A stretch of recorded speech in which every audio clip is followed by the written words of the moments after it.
And from DuckDuckGo, who believes AI should be optional and who've been building privacy tools for 15 years. They now offer Duck.ai, where users can chat privately with AI. Duck.ai. And from Workday, an enterprise AI platform for HR, finance, and IT, dedicated to providing precision and the ability to not just help get work done, but get it done right. It's a new Workday. This is NPR. Local issues, national headlines, and your perspectives. Join us for Boston Public Radio with Jim Braude and Marjorie Egan. Coming up next on GBH 89.7. Funding for our programs comes from you. And Newport Mansions, presenting the 21st Annual Newport Mansions Wine and Food Festival, September 18th to the 20th, featuring wines and spirits from around the world, celebrity chefs, and local restaurants. Tickets available at newportmansions.org. When Detective Alexa Crow investigates the death of a popular male nanny, she discovers some pushy parents. But who killed the caretaker? Watch My Life is Murder tonight at 8 on GBH 44. New federal student loan caps are taking effect, and some students are reconsidering where or if they can afford to go to graduate school. Because of these new restrictions, this is no longer seeming like a possibility. This battle for control is raising big questions about who should manage billions of dollars in financial aid and research funding. I'm Kirk Carapezza. We're examining the growing power struggle over the future of American higher education on the latest episode of College Uncovered. Find it wherever you get your podcasts. You're listening to 89.7 WGBH HD1 Boston. Online at gbhnews.org. GBH News. What matters to you? I'm Jim Braude, head on BPR on GBH and NEPM. As cyclospora cases continue to rise, we check in on your lettuce consumption. You're still buying salads in bags or trying other ways of getting your green? Call or text. Then we'll hear from Democratic California Congressman Khanna as he pushes for more Epstein-file transparency and considers a run for the White House. Plus, former Massachusetts Public Safety Secretary Andrea Cabral on the latest in the Lindsay Clancy trial. I'm Marjorie Egan. In the second hour, it's Wall Street Journal personal tech columnist Nicole Nguyen on the best fitness trackers. Then we'll check in with attorney Linda Champion, running in the Democratic primary against Suffolk County District Attorney Kevin Hayden and former U.S. Attorney Rachel Rollins. And finally, Am I the A-hole day? Who's the bigger jerk? The person who comments on a new haircut or outfit, or the person who gets easily offended? Weighing in next, Boston Public Radio.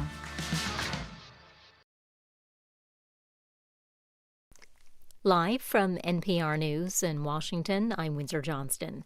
Diplomatic efforts to ease tensions between Israel and Lebanon are continuing despite a deadly flare-up along the border.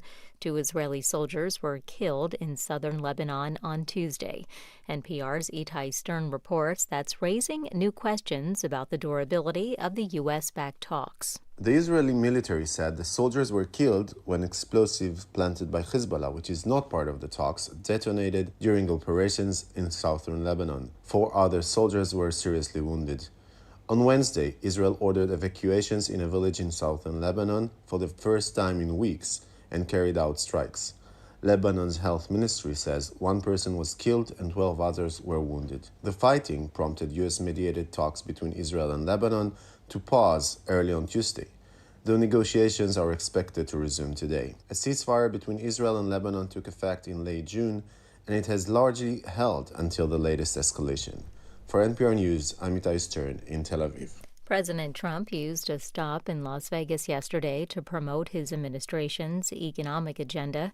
NPR's Deepa Shivaram reports recent polling suggests many Americans remain unconvinced as prices for everyday goods continue to rise. A new Reuters Ipsos poll shows that for the first time in almost 10 years, more Americans prefer Democrats to Republicans on handling the economy, and that's bad news for Republicans in the upcoming midterm elections. But in the last few months, I will say Trump's message hasn't really changed much. He continues to insist that the economy is great. He says any high prices are there because he inherited it from Democrats. NPR's Deepa Shivaram. Trump's stop in Nevada comes as Republicans look to defend key House seats and build more momentum ahead of the November midterms. Federal health officials say cases of cyclosporiasis have now been reported in almost every state. NPR's Maria Godoy reports on the biggest outbreak of the illness on record. The CDC says 10,468 cases of cyclospora infection have been confirmed through laboratory testing since early May. That's a jump of more than 3,700 cases since last week. The agency says it's aware of more than 12,000 additional cases nationwide that still have to be confirmed by labs. Officials in Missouri and Arkansas confirmed to NPR that their states have been added to a multi-state cluster of cyclosporiasis cases linked to contaminated iceberg lettuce from Taylor Farms. The CDC says more than 500 people across the U.S. have been hospitalized and 2 people have died. Maria Godoy, NPR News. Stocks are trading mixed on Wall Street at this hour. The Dow is down 193 points. This is NPR News. Good morning. With the latest from the GBH Newsroom, I'm Henry Santoro. The U.S. Navy says it will not provide any assistance for the salvage and recovery of the fishing vessel Lily Jean, which sank in the waters off Gloucester on January 30th, taking the lives of all 7 crew members. In May, Massachusetts Governor Maura Healey and State Senate Minority Leader Bruce Tarr requested the Navy's assistance with the investigation on behalf of some of the crew's families who also asked the Navy for help. The Gloucester Times reports the Coast Guard is leading the investigation in conjunction with the National Transportation Safety Board. The reply to Healey and Tarr's request came in a letter from the Acting Secretary of the Navy, Hung Kao, who adds the Navy will remain in contact with the Coast Guard and the NTSB as the investigation continues. And West Nile virus has been found yet again in Worcester mosquitoes, enough for mosquito control crews to spray 30 city streets in the southeastern part of Worcester tonight. The Worcester Guardian reports no human cases have been reported, but Worcester remains at moderate risk for the virus. The spraying comes just days after another mosquito sample collected in Worcester tested positive for West Nile. If the weather doesn't cooperate tonight, spraying will take place tomorrow night. In sports, the Red Sox have won 7 in a row, 8 consecutive series. They go for the sweep of the White Sox tonight. Yes, BTS might be playing all the hits at Gillette, but the Boston Red Sox, BRS, is getting the hits at Fenway. Put your socks on. Hazy, hot, and Henry today. High in the low 90s, a heat advisory in effect until 8 p.m. tomorrow. This is GBH News. Support for NPR comes from NPR stations. Other contributors include FJC, a foundation of donor-advised funds working to maximize the impact of charitable giving and to create customized philanthropic solutions. Learn more at fjc.org.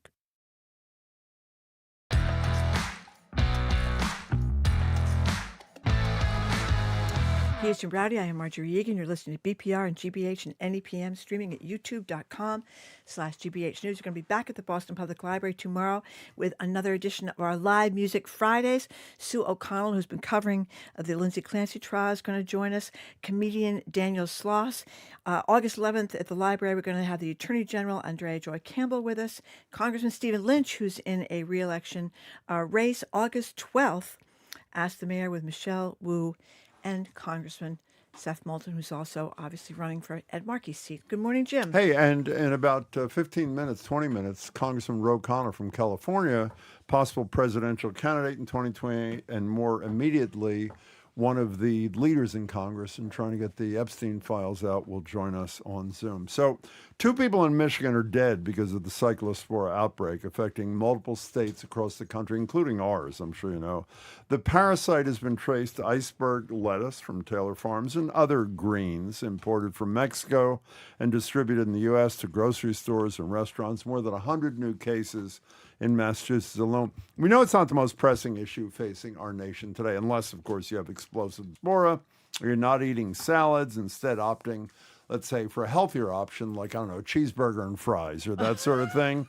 And why are we all seemingly okay with the massive dismantling of government functions that are intended to keep us safe, healthy, and enjoying things like lettuce under Trump 2.0. Give us a call on both or text us at 877-301-8970. We were talking before the show. Marjorie's finally coming around about how we're all patsies. And we were talking about the fact the whole nation of Albania is basically on strike over one development by the Kushner family. And They look want at to do this. that resort, this massive resort on this pristine island, which is a lot of beautiful animals. But look at this. Virtually everything that people depend I upon know. is being dismantled. And, again, this is not the big... by the way, I'm not Well, hold belittling on. 2 deaths in Wait a Michigan, minute, by the wait a way. minute. It is a big deal to a lot of people, especially in the summertime. What do you eat every day? Lots of people, they eat salads every single day. And now you're not going to do this. What are you going to do? You're going to boil the lettuce? I don't think you're going to do that. I boiled lettuce. I've been boiling lettuce. Or the cilantro or the basil.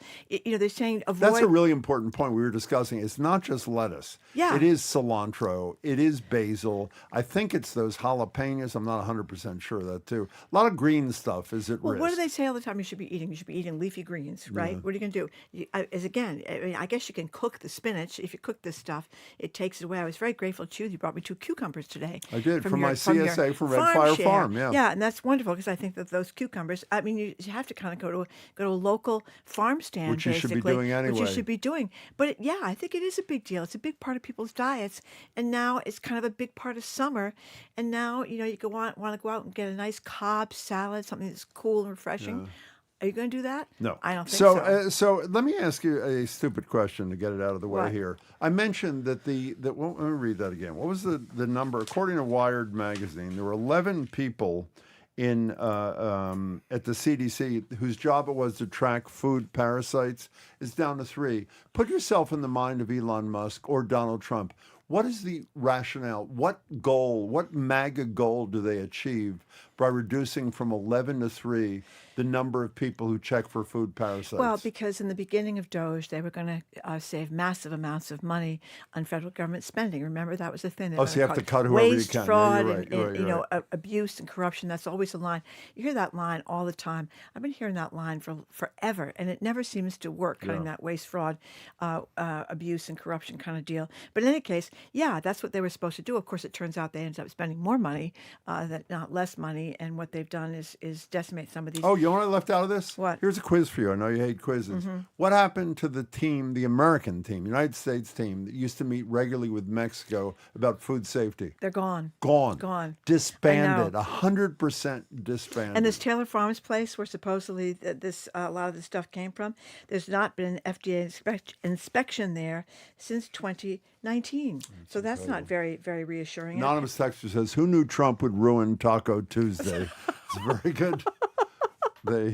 Anonymous text says, Jim, we had to dismantle those programs so we could pay for the gold-plated statues in D.C. Oh, my God. Have you seen the unveiling of these statues so far? They're like these big gold shimmering things. They're so gross. Read the other anonymous text. It's pretty funny. Yeah, another one. Typical liberal NPR yeah. trying to take away my freedom to get explosive diarrhea. Yeah. By the way, and we're making light of this, 2 people died in Michigan. Right. So they were people with underlying health problems. I understand that. But it wasn't a healthy 25-year-old. I understand that, but they'd probably be alive with those underlying health conditions were it not for this. This is a big deal to people. Listen to this. I haven't bought no produce or ordered a salad since it all began. I'm a vegetarian, surviving on hummus, peanut butter, and cinnamon toast. Ain't nobody got time for that. And I had a salad last night at dinner with a common friend of ours who shall remain unnamed. I had a salad. What kind of salad? A Caesar salad.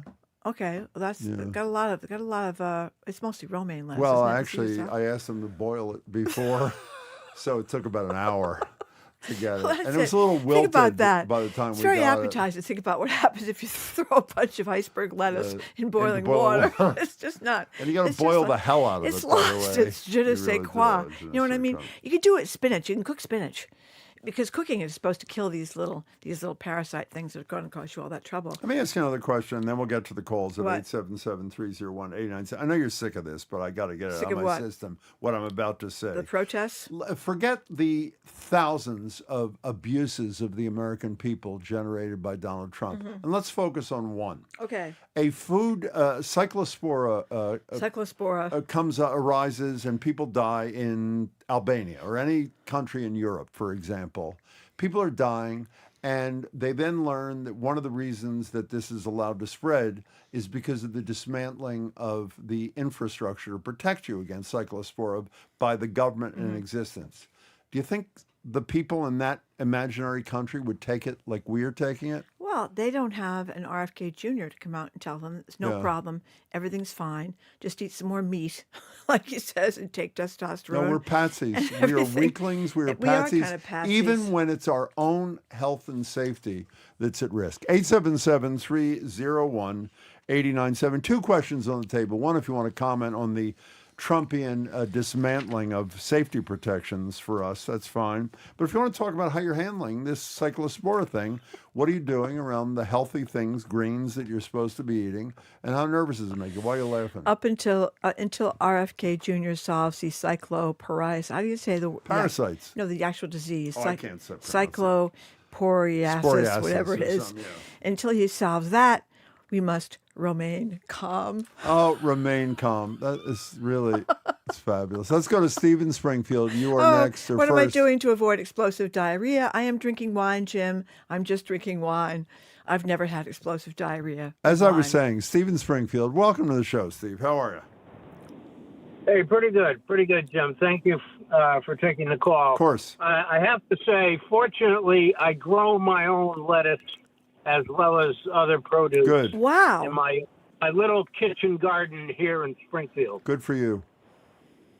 You know, so I don't have to deal directly with RFK Jr. and his idiots. Mm-hmm. But I wonder what it's going to take to actually fire Trump.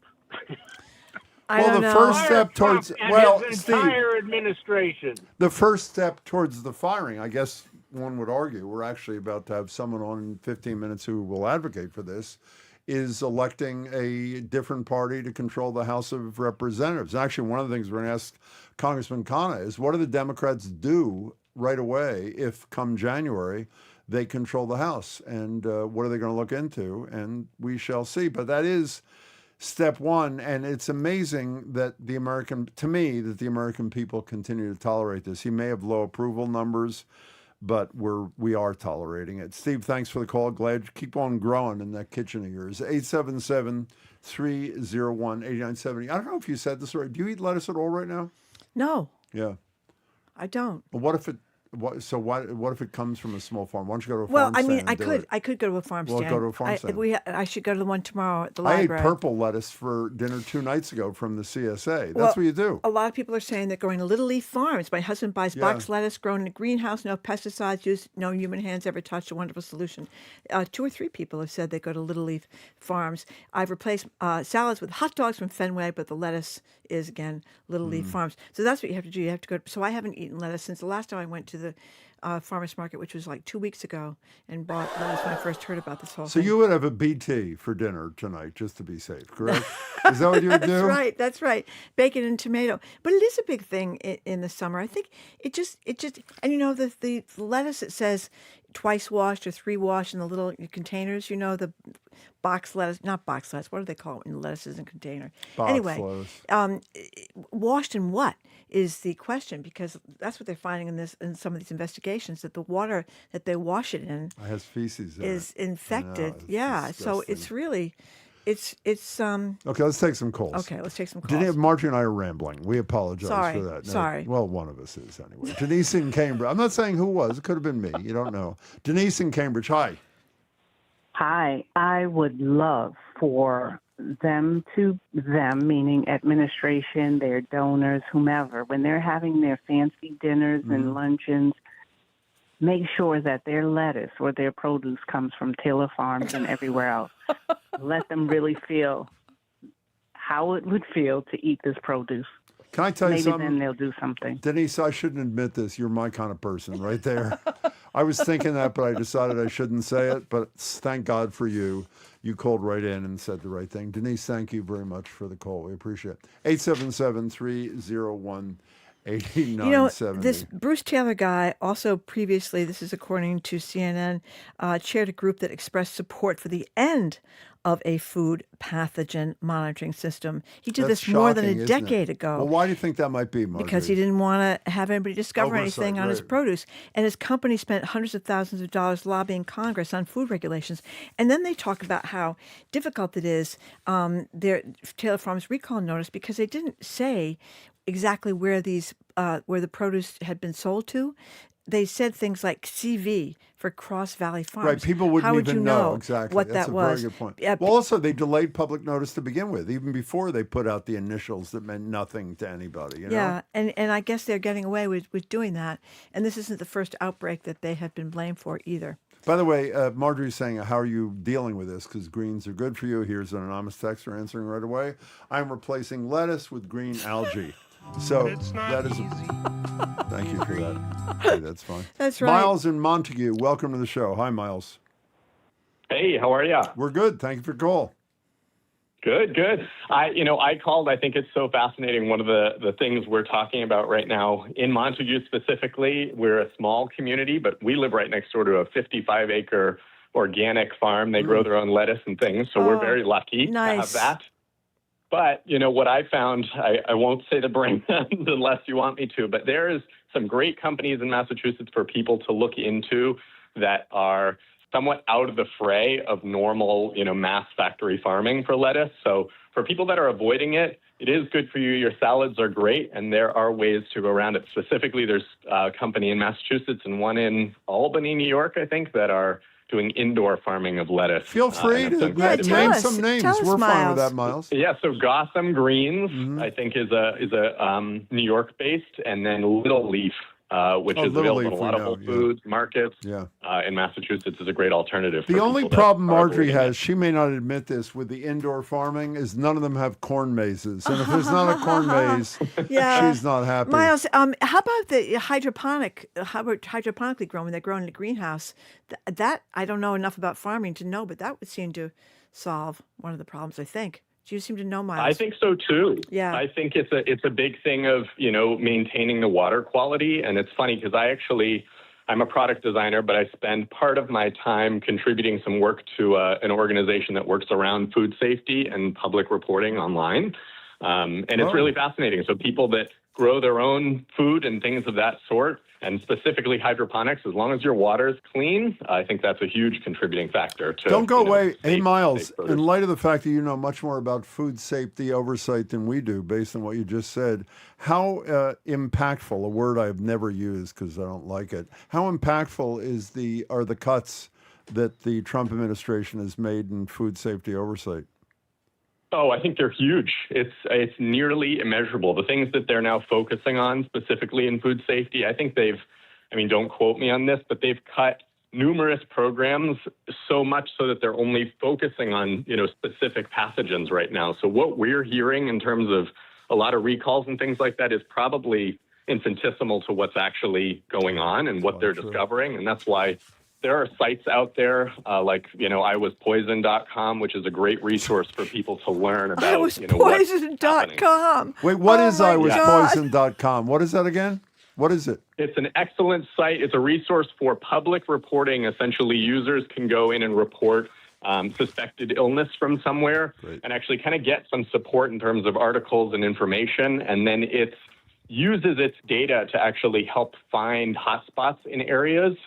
And so it's been used by many public health agencies to help determine outbreaks in certain areas. That's thank you. This is a great call, Miles. Call us again. Yeah, we really thank you appreciate very the much. information. I'm writing down all this Absolutely. information. I love your guys' show. Thank you for what you do. Really appreciate it. Anonymous texter says, this is for Henry Santoro. This is just the tip of the iceberg concerning food safety regulation.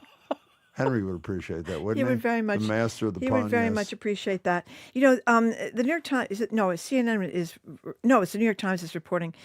This is the most reported cases of cyclopariasis in the United States in 1 year, and the CDC is looking at 15 states, including New Hampshire.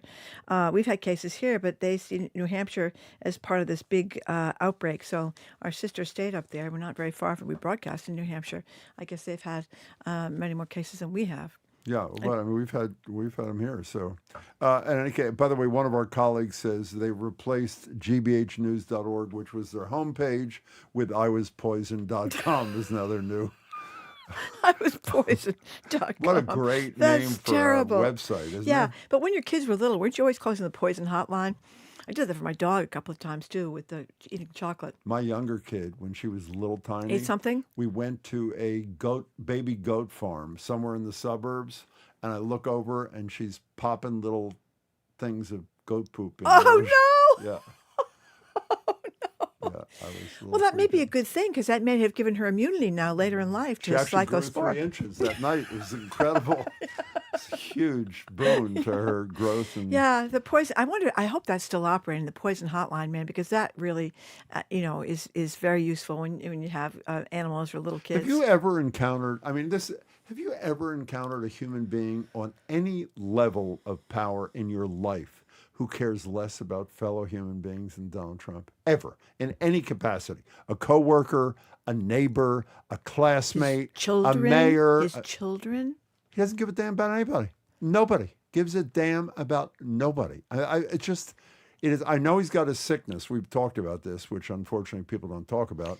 But he is whatever. It's not box salads. I'm corrected. It's bagged salads. That's what I'm supposed to say. Bagged salads. Okay. Those are the ones, and those are the ones that often say triple washed. I know that. Not so smart. Vanessa is in Boston, but from London, we are told. Regardless, Vanessa, we're very happy to have you. Welcome to the show. Hi. Thank you so much. Of course. Hi. Hi. It's so nice to talk to you. You too. So, okay, I think you guys would like this story. Okay. So, I'm new-ish to Boston, Yeah. and I hadn't heard about this when I came over. And, so I'm trying to meet some people, trying to get to know the city. And so, picture me on my first date, unaware that the enemy laid in the salad of the sweet green that we were going to. Oh, no. Sweet greens. Go ahead. Oh, no. It's so bad. And I thought I was just being, a cute little girl going for a salad. Anyways, so I eat the sweet green, and then the date's going well. We walk around the Commons. I mean, gosh, it's so beautiful. I think Boston is so amazing. But so we're doing that, and, so it's lasting a little bit. And I don't know if I got some sort of accelerated, crazy, mega cyclosporus, but, halfway through the date, I start to feel some, rumbling. Oh, no. And you can only imagine we're walking through the Commons, and there's not a lot of good places to go there. No bathrooms. Right? No bathrooms. You're No right. It's bathrooms, terrible. no. So what'd you do, Vanessa? So terrible. Within certain bounds. What'd you do? Within certain bounds, I ran into a public restroom, desperately asked the girl next to me to run out and borrow a jacket from someone, and I just sprinted away from my date, never to talk to him again. Well, welcome to America, Vanessa. We're so sorry. Hey, Vanessa, you. call us again. That was a great story, and we're glad you shared it with us, and we're glad you're here despite your initial encounter there. That's pretty horrible. By the way, one of the things I've talked to Mayor Wu, which I have talked to her about in the past, public bathrooms are a real. When you want to attract people to a city and have people out and in it, there need to be access to bathrooms, even without cyclospore, Somebody said, what a wonderful, when you look at the improvements in the Trump administration, AIDS, measles, this cyclospora thing, the ticks, the alpha-gal ticks, making them all kind of great again, Jim, is part of the program, I guess. Yeah, but the fault is partly ours because we tolerate this, and Marjorie is finally getting with the program. By the way, I did a little checking this morning. The rumor that the cyclospora parasite is mating with the worm in RFK Jr.'s brain is, as of yet, unconfirmed. So there's nothing really to worry about. If that changes, we promise you we'll be in touch. Okay. What is the name of it? iwaspoisoned.com. A lot of people are texting in. Ariana, apparently our colleague, subscribes to the damn newsletter. So there you go. iwaspoisoned.com? iwaspoisoned.com. Yeah, I'll have to get on that right away, Okay. Jim. Okay, thank you very much for your calls and texts. Coming up after this quick break, we're going to talk with California Congressman Ruth Khanna. You've probably seen him on television. He's been one of the chief cheerleaders to get the Epstein files out to the American public. He's going to zoom in to talk about the state of the Democratic Party and his push for transparency and accountability regarding the aforementioned Epstein files. I am Marjorie Egan. He is Jim Browdy. You're listening to BPR, GBH, and NEPM and streaming at youtube.com/GBH News.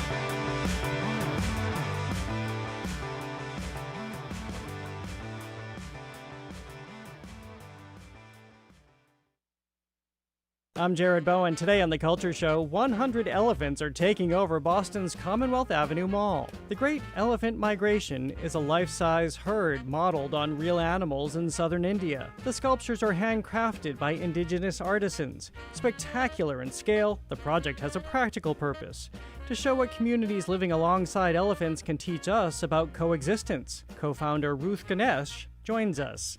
That and more on The Culture Show today at 2 on 89.7 GBH. Our programs are made possible thanks to you. And the David M. Rubenstein Americana Collection in support of the JFK Library's exhibit Declaring the Revolution, America's Printed Path to Independence, featuring historic documents that inspired the Declaration of Independence. jfklibrary.org. And the Cambridge Homes, a nonprofit, independent, and assisted living residence proudly serving the Cambridge community and local seniors for more than 130 years. Learn more at thecambridgehomes.org/tradition.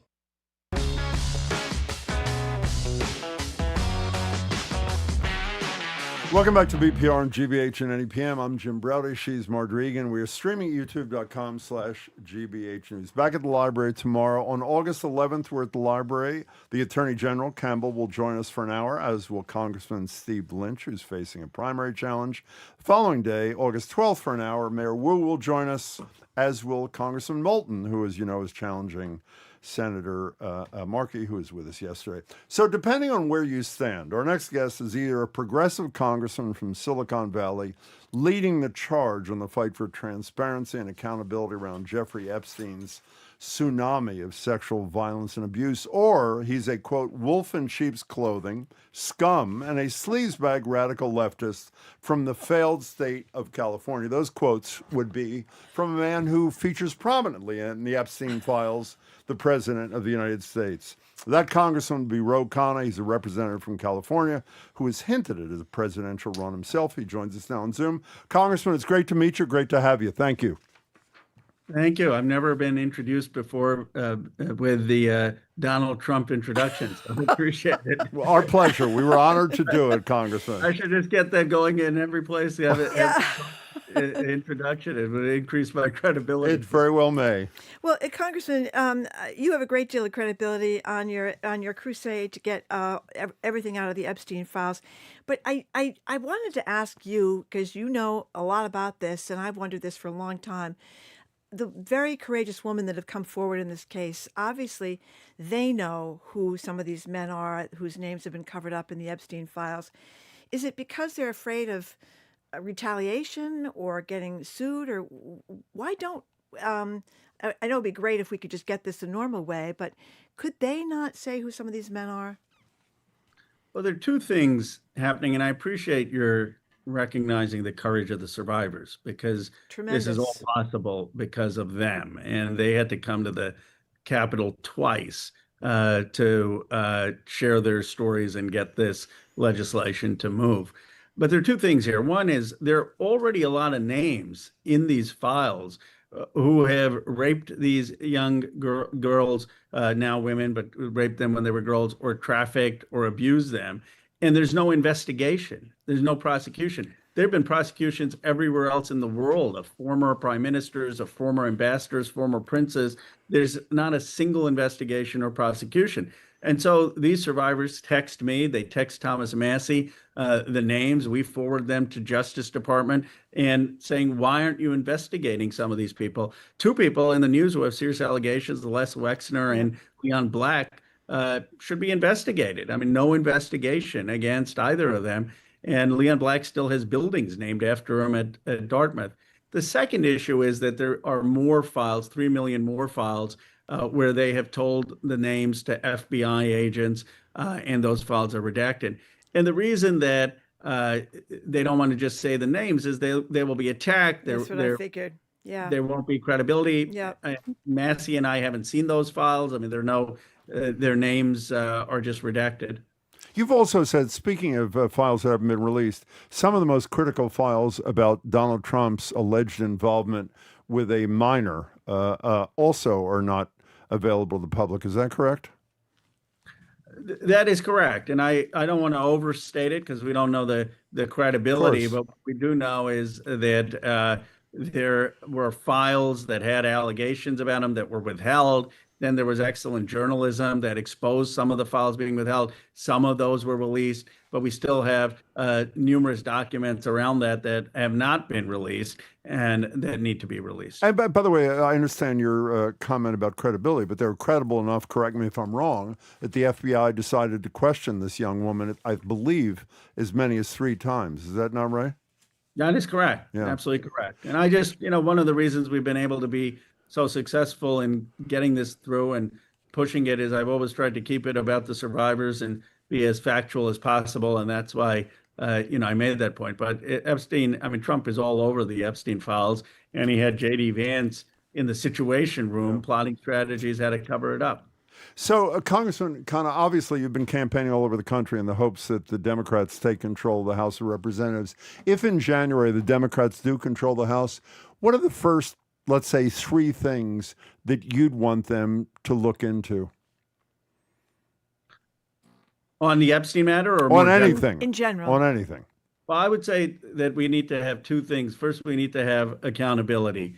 We can't have reconciliation until there's truth. This idea that we never prosecuted the bankers who caused the financial crash, we never investigated the people who lied about the Iraq War, and we got too late a start in going after the January 6th rioters. It cannot happen again. And so I would subpoena Elon Musk. That's why he wants to sue me. He's been out there saying he wants to sue me so he can explain to the American public and have an investigation on why he cut Doge, why we took away medicine and food from the world's poorest, why hundreds of thousands of federal workers lost their job.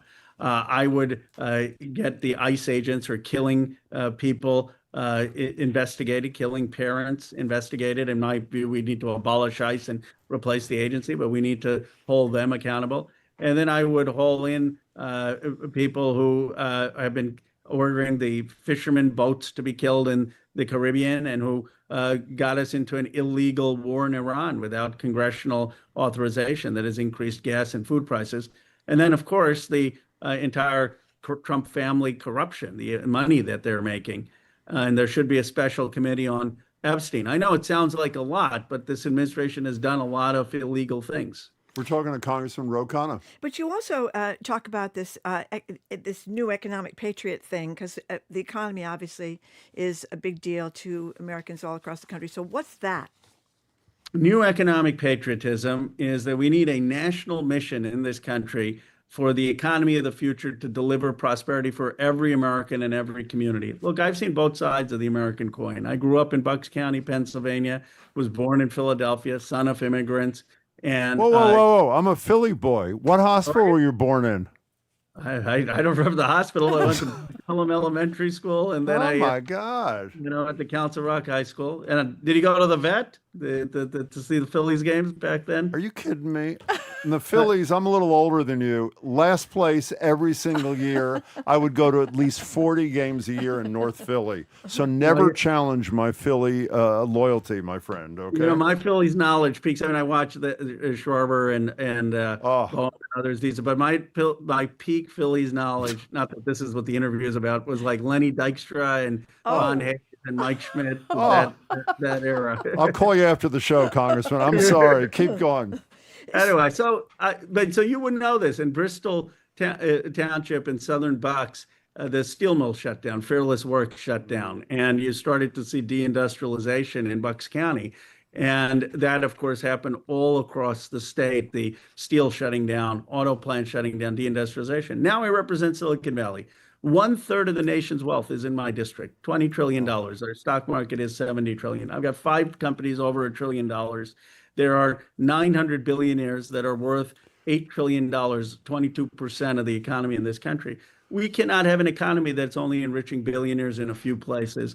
And what economic patriotism says is we need an industrial investment bank to bring advanced manufacturing, modern steel, ships, semiconductors back across America. We need 1,000 trade schools. We need to have a child care, elder care, a home care economy. We need venture capital, not 85% of it going to California, some going to Boston. We need it actually around America.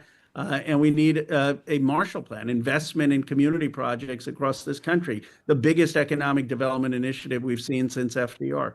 You know, speaking of a third of the wealth in this country in your district, you may or may not be aware, a couple of years ago, the voters, because our legislature is tax averse, the voters themselves supported a constitutional amendment that the so-called millionaires tax, share tax, a certain percentage on income over $1 million. You have raised the stakes on this Proposition 40 in California. Briefly describe this to people and tell us whether you think it will carry your own district, considering what you just said about the wealth issue. Well, first of all, my understanding of the tax that you passed is that you still have millionaires in Boston. They aren't leaving despite the threats. That is correct. They're here. You know, I wouldn't leave Massachusetts. I like the state too. It's not why leave if you're just going to pay a few percent more in tax. But the point in California, as I said, these billionaires should pay a 5% tax over 5 years, by the way. It's 5% over 5 years. And they make about 10 to 15% in the stock market every year. They made 158% over the last 3 years, these billionaires. They should pay a 5% tax so millions of Californians can have health care.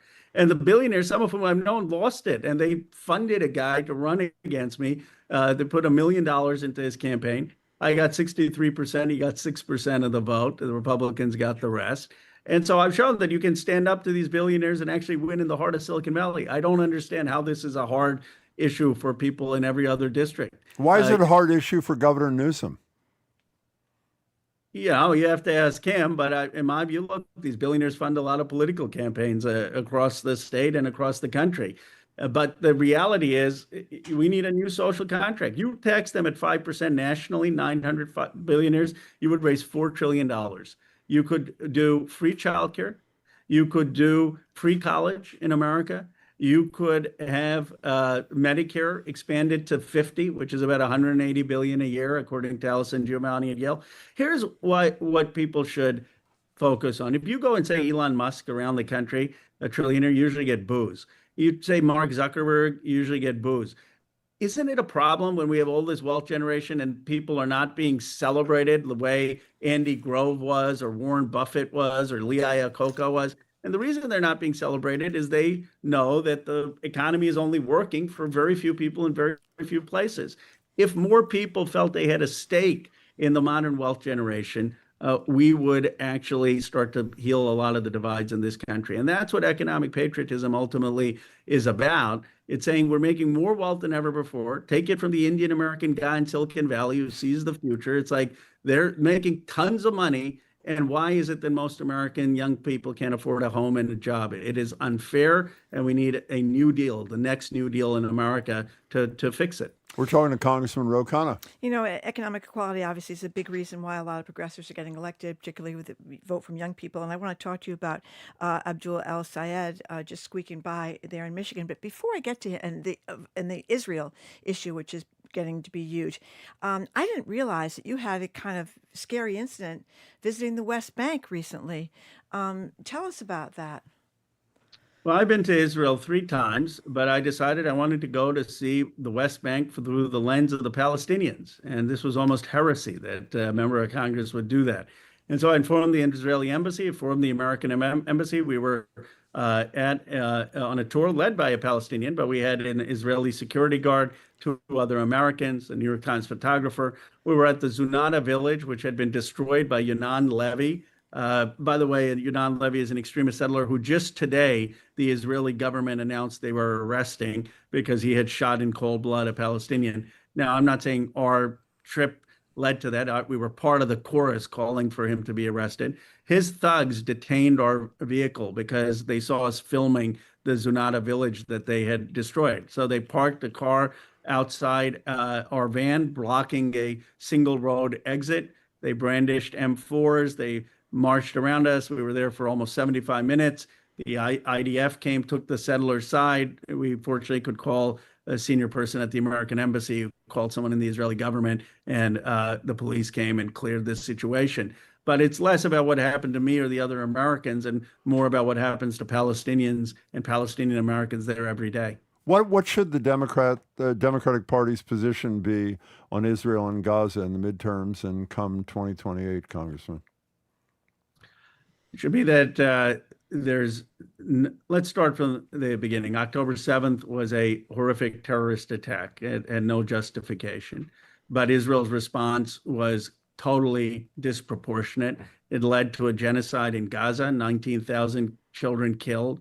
They are occupying the West Bank and Gaza. And what we should say is, while we support Israel's right to exist as a Jewish democratic state, we are not going to provide any aid to Israel until the occupation ends. We should recognize a Palestinian state, non-Hamas, put a consulate there, put an embassy there in East Jerusalem, in Ramallah, like the UK does, like Spain does. And we should make sure we're not giving Israel military weapons to kill civilians. That said, Israel should be able to get the Iron Dome to protect our 700,000 Americans there and to protect civilian life. But I am for working towards a just peace in the region. Now, I get it's very hard. It's eluded many generations, many political leaders, but I'm hopeful that a new generation will be able to do that. And one narrative, look, I supported Abdul. I'm very proud of him.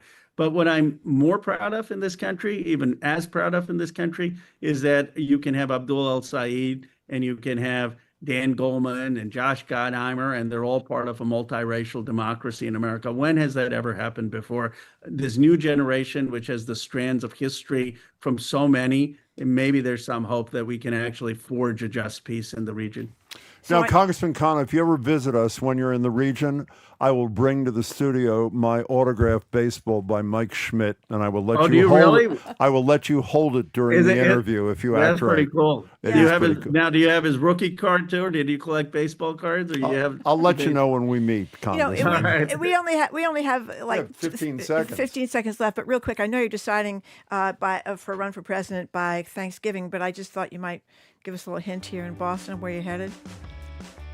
Well, look, my Phillies knowledge looks like it may pass the test. I gotta ask me more, but I have an economic vision that I think can resonate, and a vision against elite accountability. And I'm traveling the country and seeing, what people think of it, and then we'll decide after Thanksgiving.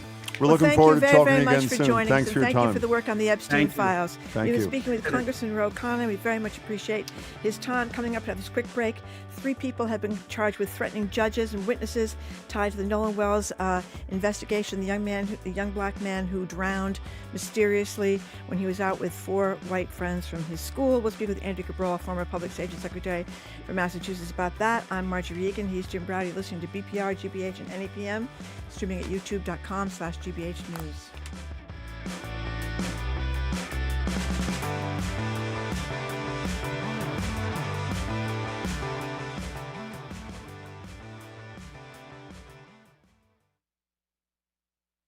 This year, we're getting to know each of the 26 gateway cities in Massachusetts, calling it 26 and 26.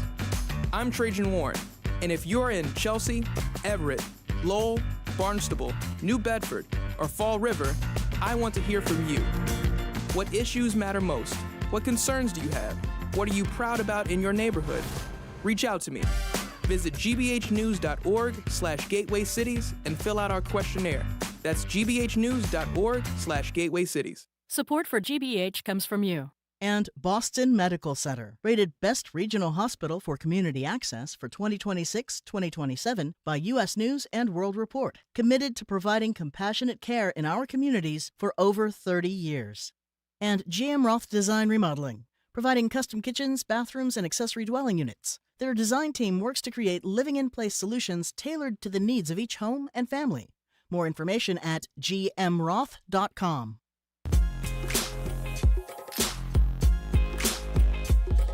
Welcome back to BPR and GBH and NEPM. Marjorie Egan and Jim Browdy, streaming at youtube.com/GBH News. At the library tomorrow, August 11th at the library, Attorney General joins us for an hour. August 12th at the library, it's Mayor Wu for that same hour. Joined now on Zoom by Andrea Cabral, former Sheriff of Suffolk County, former Public Safety Secretary for Massachusetts. Hey, Andrea. Hi, how are you? We're Hello, good. We're Andrea good. Cabral. So, Andrea, I know you've been talking when you were filling in for us and following very closely this Lindsay Clancy trial. She is the woman that has been charged with killing her three young kids, 5, 3, and 8 months old, because of, the defense says, because she was in a psychotic state with postpartum depression. You used to be a prosecutor. I know you talked a lot about this, Andrea. Would you have, is prosecution for murder the best way to go in a case like this? You know, it depends. It depends on whether or not the prosecution has a good faith belief that the evidence would prove beyond a reasonable doubt that the person committed murder in some degree, right? So if you think that you have evidence of premeditation, or you think that you have evidence of intentional conduct that would qualify as second degree murder, then you're supposed to charge it. You're supposed to charge what you believe you can prove. Certainly there should be some balance in that. When I worked for Ralph Martin for 10 years, and Ralph used to say, of course you can. The issue is whether or not you should. Right. And he used to say that because he wanted prosecutors to always temper the considerable power that they have against what is right. And that's something that prosecutors adhere to varying degrees, and sometimes stridency creeps in, sometimes ideology creeps in. In this case, I want to believe that the prosecution believes that it has a sufficient credible evidence to prove that this was a premeditated murder. I don't know that the jury has seen much of that yet in the trial, but you're supposed to have, that's a requirement. You're supposed to have it. And then you have to walk a thin line in a case like this because, invariably, the defendant is going to be sympathetic. If there's evidence that this person was suffering from mental illness, certainly if there's evidence of active psychosis at the time of the crime, there is going to be some sympathy, no matter how heinous the crime. And I think that's what this particular prosecutor is facing right now. Yeah, that was a principled answer as to how the decision be made in Ralph Martin's office. But I, as a consumer of what prosecutors do, can imagine conversations in generic prosecutors' offices where they say, we have no choice here. We can't face the public and say we have determined without a jury that woman X not be tried when there are dead children in her house. Is that not an almost insurmountable political hurdle in cases like this? I didn't think we were talking about to prosecute or not to prosecute. I thought we were talking about degree. Oh, no, I'm now talking about the prosecutor not to prosecute. Yeah. Yes, I think, lack of criminal responsibility is an affirmative defense. So it is up to the defendant to raise that. And those things are usually issues of fact. So yes, you're right. It's very difficult for a prosecutor to abandon the notion of prosecuting altogether when there are genuine issues of fact and there is evidence to support both that and the affirmative defense. So that's absolutely right. And it is what the public expects a DA to do. I was more referring to what Marjorie was talking about in terms of manslaughter. Yeah. Okay. I see. Okay. Murder. Well, you also spoke about this case, and Yvonne Abraham wrote a great column about it too, about Latarsha Sanders, Brockton mother, black woman, killed her sons 8 and 7. She's now been granted a new trial by the state's highest court because apparently great swaths of her mental illness problems were not known to the jury. So is this just plain old racism, or she didn't have a good lawyer, or what's the story here? I am uncertain as to, by the way, the judge in Latasha Saunders case is the same judge who's sitting on the Lindsay Clancy Oh, case. really? Yeah. Oh, I didn't know that. Yes. Judge William F. Sullivan. And the SJC decision literally just came down saying that Sullivan made a prejudicial error in Latasha Saunders' case by not letting in this history of mental illness. I think her defense team did put on a defense witness who was a psychiatrist or psychologist who said, I think it was a psychiatrist, who said that she was actively psychotic at the time of the crime. I think what Sullivan agreed with the prosecutor who wanted to keep all of the history of mental illness out, agreed that it shouldn't come in. And Latasha Saunders did not want treatment, didn't seek treatment, being mentally ill, she didn't recognize that she was mentally ill. But her family members could have testified to her history of mental illness. And I think that's what Sullivan kept out. And Judge Frank Gaziano just said, wrote the opinion for the SJC saying that was clear error and she's entitled to another trial. So it'll be very interesting to see what sort of unspoken impact that has in the Lindsay Clancy case.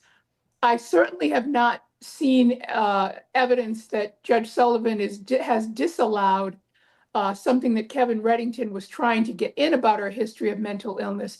But what's also disturbing about the Latasha Saunders case is that the prosecutor in that case argued to the jury that this poor woman, and I mean poor as in, a low-income woman, who had no public profile, and despite the fact that she said that she was voices, bad people told her to kill them in order to carry out a particular ritual. Her word was ritual. Yeah. The prosecutor argued that she was doing it for fame and money. Yeah. And that she intended to write a book. And the jury bought this. And so the reason that I'm saying that is because Black women are perceived differently. And the fact that they were willing to accept that about this woman who, if you took one look at her, if you looked at her interviews, the idea that she would have the wherewithal to find an agent and write a book and get it published and seek fame was just insane. But it was this real demonization of Latasha Saunders that I find particularly very disturbing, notwithstanding any particular rulings in the trial. It just bothers me.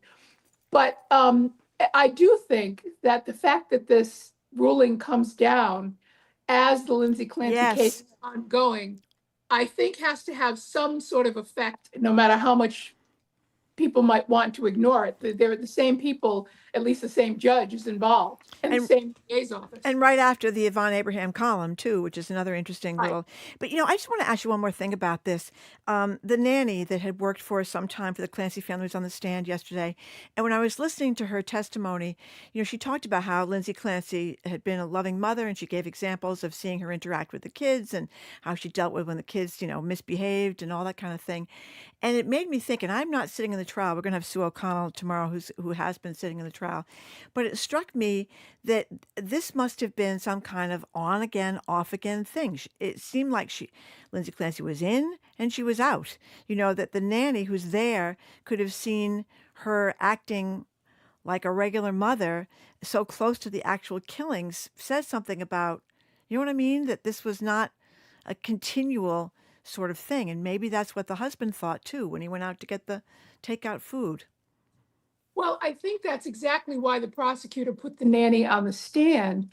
And I expect Kevin Reddington's, I could be wrong, but I expect Kevin Reddington's response to be, as evidenced by the number of prescriptions and the dosages, is that the problem was ongoing. They were continuing to try to stabilize her medication.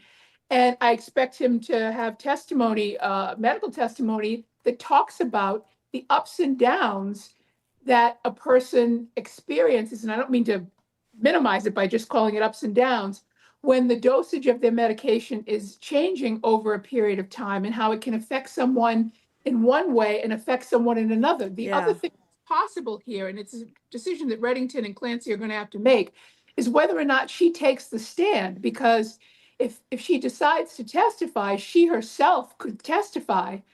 There were days that I felt okay, and then I couldn't sleep for days and days, and I felt I was hallucinating, I was hearing voices. The jury, to some degree, is probably wanting to hear something from her, although she has an absolute right not to testify. But it is very tricky for Reddington to put her on the stand because it does give the prosecution the opportunity to delve very deeply into those more lucid moments. By the way, one thing about Kevin Reddington, which we haven't talked about. He's a great lawyer. We discussed with you earlier how rare it is that insanity defenses are successful. The Globe did a wonderful history of some of his cases. He actually has a pretty long record of being successful in these cases where there is severe mental illness claims. So he might be the right lawyer for the right client. We're talking to Andrea Cabral. Andrea, everybody I hope knows about the unbelievably painful case of Noah Wells, this 18-year-old kid in Mississippi found dead on this island after this July 4th boat outing with friends. I hope people have seen his mother speak. Oh, it is God, it's horrible. Just incredible.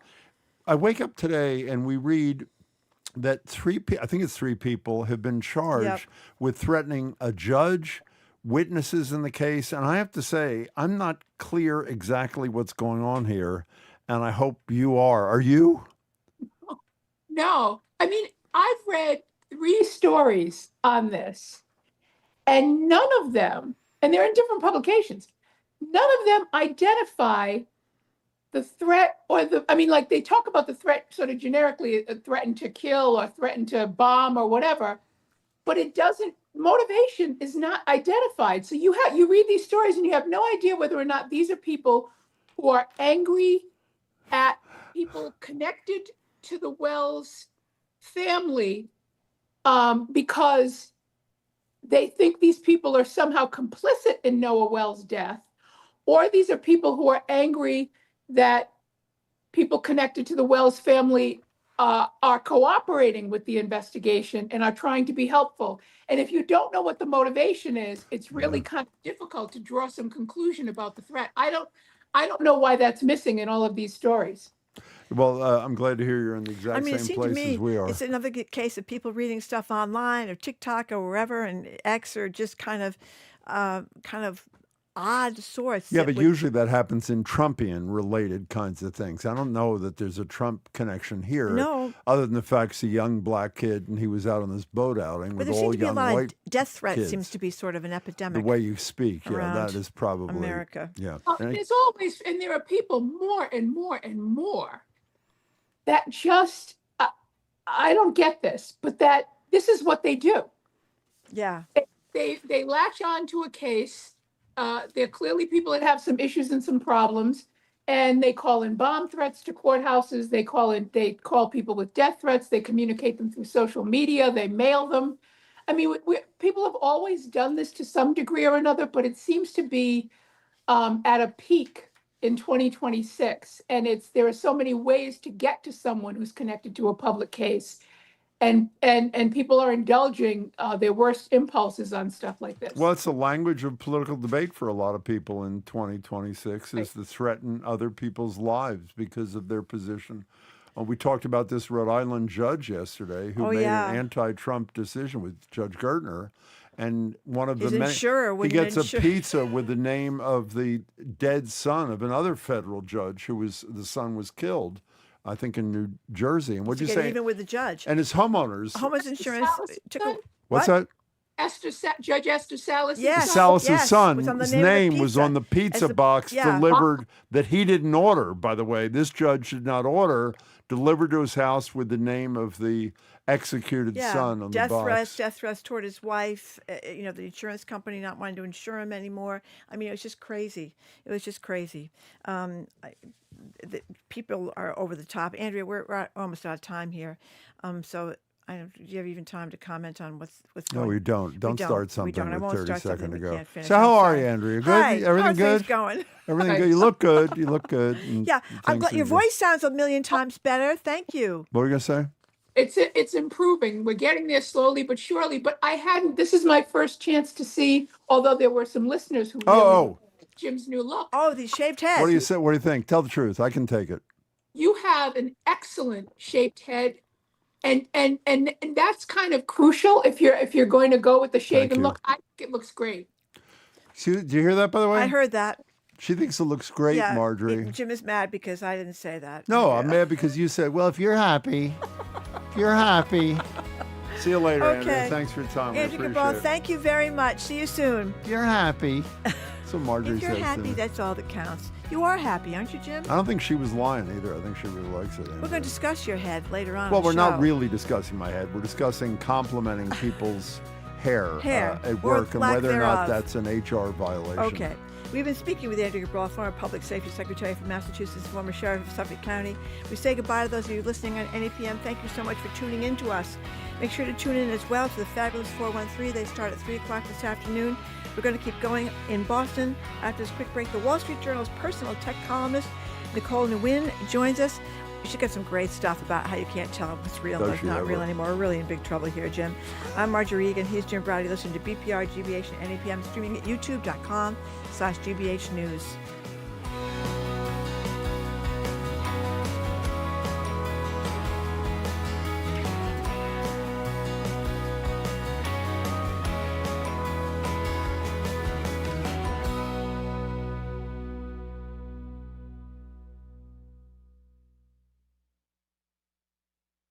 This is listener-supported GBH. When you donate to our station, you join others who recognize that independent, trustworthy, and local journalism is vital in our community. Give today when you go to gbhnews.org. Funding for our programs comes from you. And the Foundation for Chinese Performing Arts, presenting a series of concerts at NEC through August 22nd. August 15th is the Fu Chong International Concerto Competition. Details at ChinesePerformingArts.net.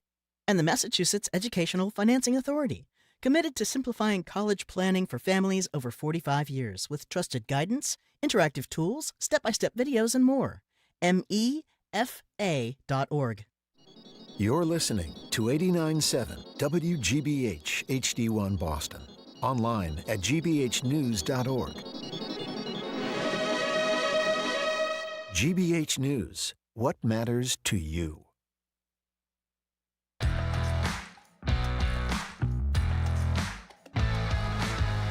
Welcome to hour number 2 of Boston Public Radio, 89.7 GBH. He is Jim Browdy. I am Marjorie Egan. We are streaming at youtube.com/GBH News. We're going to be back at the library tomorrow. Live Music Friday. Sue O'Connell is going to talk about the Lindsay Clancy trial. Comedian Daniel Sloss is going to join us. A couple of programming notes. August 11th at the library. The Attorney General, Andrea J. Campbell, will be with us. And Congressman Lynch, who's running for re-election, will be with us August 12th, also at the library. And one more thing. No, he won't be there August 12th. He'll be there August 11th. Mayor Wu, the 12th, and Congressman Walden. I'm sorry. I thought it was both of them on the 11th. You're right, Jim. The mayor and the Congressman Moulton on the 12th. So Hi. The internet is flooded with so much AI-generated crap. It's getting almost impossible. It is impossible for most of us to distinguish between real and totally bogus stuff. And apparently it's having real implications for the way our brains process the world around us. Nicole Nguyen joins us now to discuss. She's the Wall Street Journal's personal tech columnist. Hey again, Nicole. Good to see you. Hi, thanks for having me on. Of course. Thank you very much for being with us again. Okay, we're going to start with a little bit of sound from your podcast that I heard last night. Here is a clip from Granny Spill's TikTok. I'm sorry, but there is literally nothing funnier than when a man blocks you. Okay, diva. Okay. All right. Who's Granny Spills, please? Granny Spills is a 70-something-year-old luxury brand loving, party hopping grandma who can be found in Mykonos, Coachella, Rolling Loud, your typical grandma. And she is not real. She is the brainchild of 2 young men who were social media entrepreneurs, and they themselves were social media influencers. These 2 men saw how old people took the internet by storm. You know, everyone loves a sassy grandma, and so they created Granny Spills using Google's VO AI tools. You know, I read something you wrote about, you know, what do you do? By the way, I am totally freaked out about this, mostly in the political world. I can live with a phony grandma, Granny Who looks Spills. totally, completely real. Well, I was just going to say that. I read her piece, Nicole's, and you say, think like a researcher. I can barely think like a reader, much less like a researcher. So I go back and I watch about 10 of her videos. I have no idea. If I didn't know that she wasn't real, I would have erred on the side of, I think she is real. How does a normal person who's rushed, who's scrolling through endless amounts of crap, have any chance against this unreality? It's really, really difficult. A lot of the experts I spoke to who do this for a living say it's getting harder even for them to tell what is synthetic and what is real. In the case of Granny Spills, there are some tells that I think might help your Oh, listeners. great. Like what? Oh, so one is that one of the accounts that's tagged as a collaborator on the post is Blur Studios AI, and that should be an indication that AI is involved somewhat.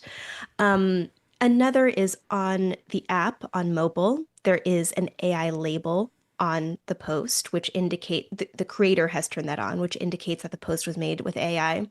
And the third is that if you stop and think, would a granny with an incredible six-pack and sculpted biceps really be wearing this outfit at Coachella in the arms of Justin and Hailey Bieber?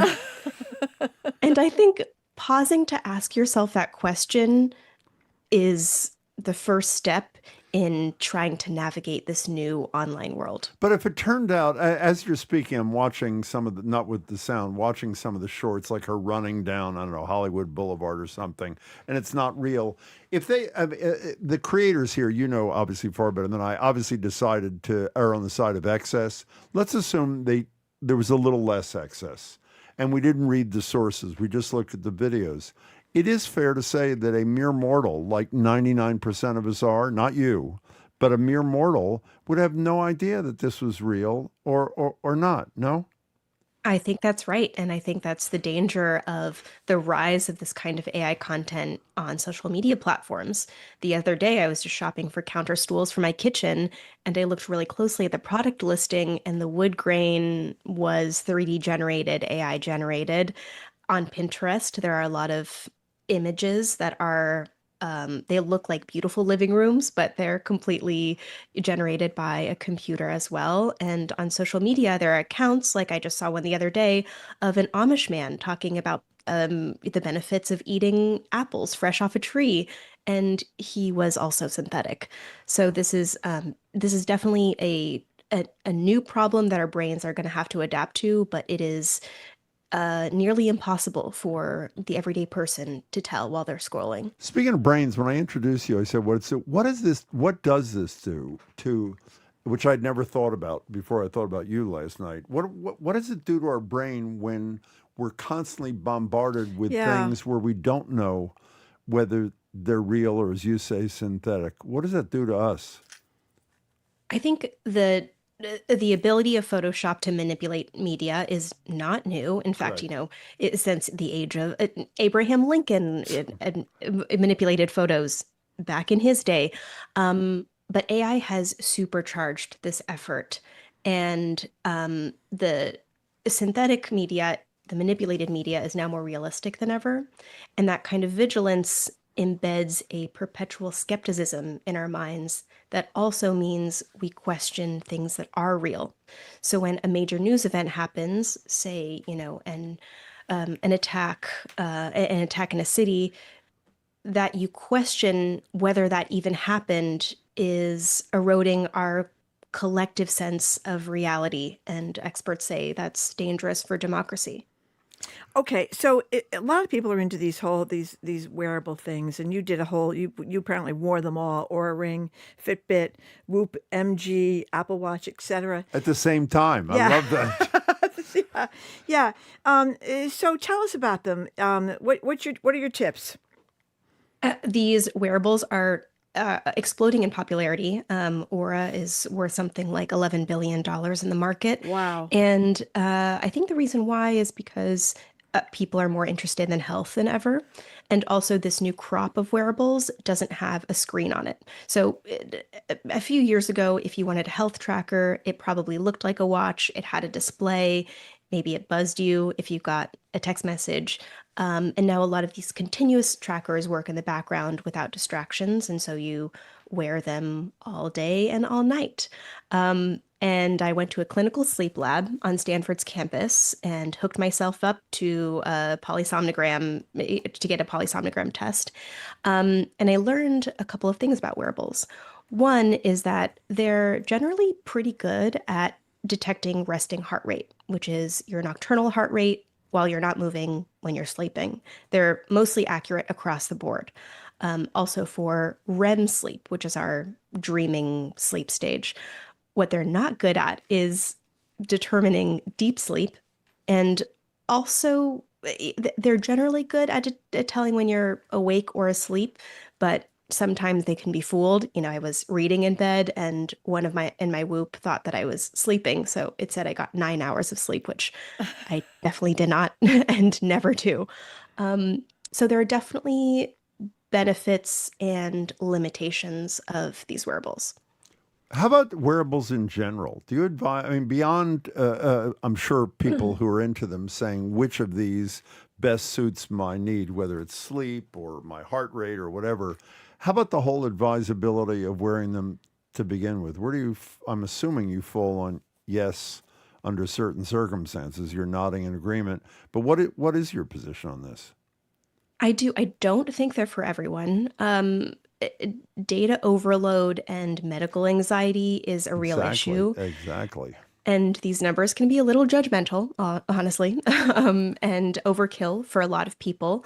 But for some people, looking at long-term trends can be really helpful and genuinely lead to behavior changes that lead to a healthier life. So, for example, I realized that whenever I drink alcohol, if I have a little bit too much wine, then my recovery, it takes several days for my sleep to recover. Not only am I feeling terrible the next day, but also my sleep is truncated and I'm waking a lot more during the night. And that fatigue and accumulated sleep debt starts to, weigh on you throughout the week. And some of these trackers also can detect sleep apnea and hypertension. And so there can be life-saving impacts from these wearables, but I think that most people should approach them with caution because the data overload is also real. Well, that's very interesting what you said about drinking, that even several days after drinking, the effects remain. Maybe that's why everybody's saying now we're not supposed to be drinking at all because of the health impacts. But that's kind of scary, interrupting your sleep for that long. Yeah, I think that one night of drinking didn't cause that, but I wasn't really aware of the impacts of accumulated sleep debt. So if you have one bad night of sleep, you're supposed to recover that the next day with some longer sleep. But it kind of creates a mental tax to have to think about all of these health decisions that you're making every minute of every day. And wearables can close the gap there. We're talking to Nicole Nguyen, who's the personal tech person at the Wall Street Journal. Can we return to AI for a second? I wasn't going to get into this because I knew it was going to aggravate me too much, but then I decided I'll do it. Is it naive for anybody to think that either the Trump administration or Congress can ever catch up with AI and regulate it in a way that protects us to some degree? Is the proverbial genie out of the whatever? Especially with the recent hacking of these companies escaping the lab, as they say, and hacking some other company. On their own. Yeah. So is that unrealistic? Before the show, how do they decide which companies to hack? Well, let's do one thing at a time. How about regulation? Is that real or we're just fooling ourselves? The administration does not have a lot of levers to pull. They have established a framework where they are going to be reviewing frontier AI models from companies like Google and OpenAI and Anthropic.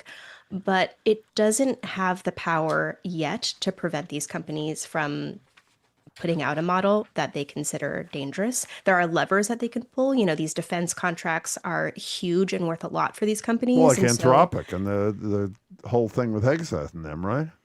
There you go. And so it's kind of a sensitive dance between this industry that's brand spanking new and the regulation trying to catch up to it. So how about the thing that Marjorie just mentioned? When these OpenAI and Anthropic were the first two, with these models escaping the testing lab and hacking into other systems. I mean, I was terrified. Now, I don't know much, but I know enough to be terrified. How terrified should we be? I think you're right to be. This incident that Marjorie's speaking of, when an OpenAI model was in the confines of a security test. OpenAI was just trying to see the limits of its models so that it can prevent bad guys from using the model in the future. Broke out of its testing environment and hacked Hugging Face, which is a very popular online AI community. And Hugging Face noticed something's off in its computer logs and was able to shut it down, interestingly, using an open weight Chinese model. But that's besides the point. I think this phenomenon speaks to how advanced these AI models are getting, and to how we can no longer control something that we created. I think that security is a huge issue in the world of AI, cybersecurity in general. If you get a software update notification, update it ASAP. Regular people can't really do much about this, though. It's in the hands of the AI companies and our government to either slow or regulate or add safeguards around the process of developing AI models. If I got an Oura Ring, can it give me how terrified I am about a particular thing? Is that one of the things that it takes a look at, or no? It is. There's a stress measurement, and it can tell you how stressed you are throughout the day. I was kidding. And note which coworkers, make your heart rate spike. Well, we know the answer to that one. Wow. Hey, it's wonderful to talk to you again, Nicole. Please come back soon. Yeah, thank you very Your much work's for all your great Thanks work. so much. Appreciate it. I love the podcast. It's great. Thank you. Thank you. We've been speaking with Nicole Nguyen. She's a personal tech columnist of the Wall Street Journal, and she's got a great podcast. Coming up after this quick break, Linda Champion, candidate in the Democratic primary for Suffolk District Attorney, joins us in Studio 3. I'm Marjorie Egan. He's Jim Brady. Listen to BPR, GBH, and not NPM right now, actually, just 89.7 GBH, streaming at youtube.com/GBH News.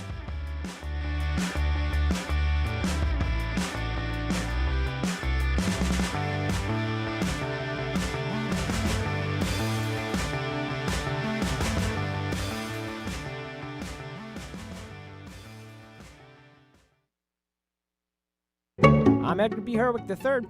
Today on the Curiosity Desk, this weekend thousands of twins will descend on, where else, Twinsburg, Ohio, for the annual Twins Day Festival, the largest gathering of its kind anywhere in the world. When it comes to the phenomenon where two siblings are essentially genetic copies of one another, what is there not to be curious about? That, of course, includes, but is not limited to, twin telepathy. That's the Curiosity Desk, today at 1 on GBH 89.7.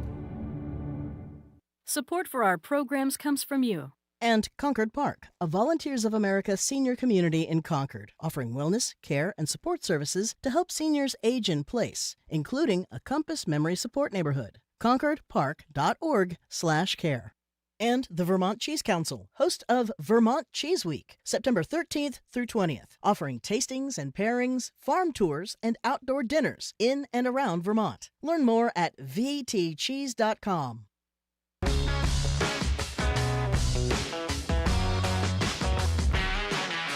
Welcome back to BPR on 89.7 GBH. Marjorie Egan, Jim Browdy, streaming at youtube.com/GBH News. Attorney General for an hour at the library on the 11th, and Mayor Wu for an hour on the 12th.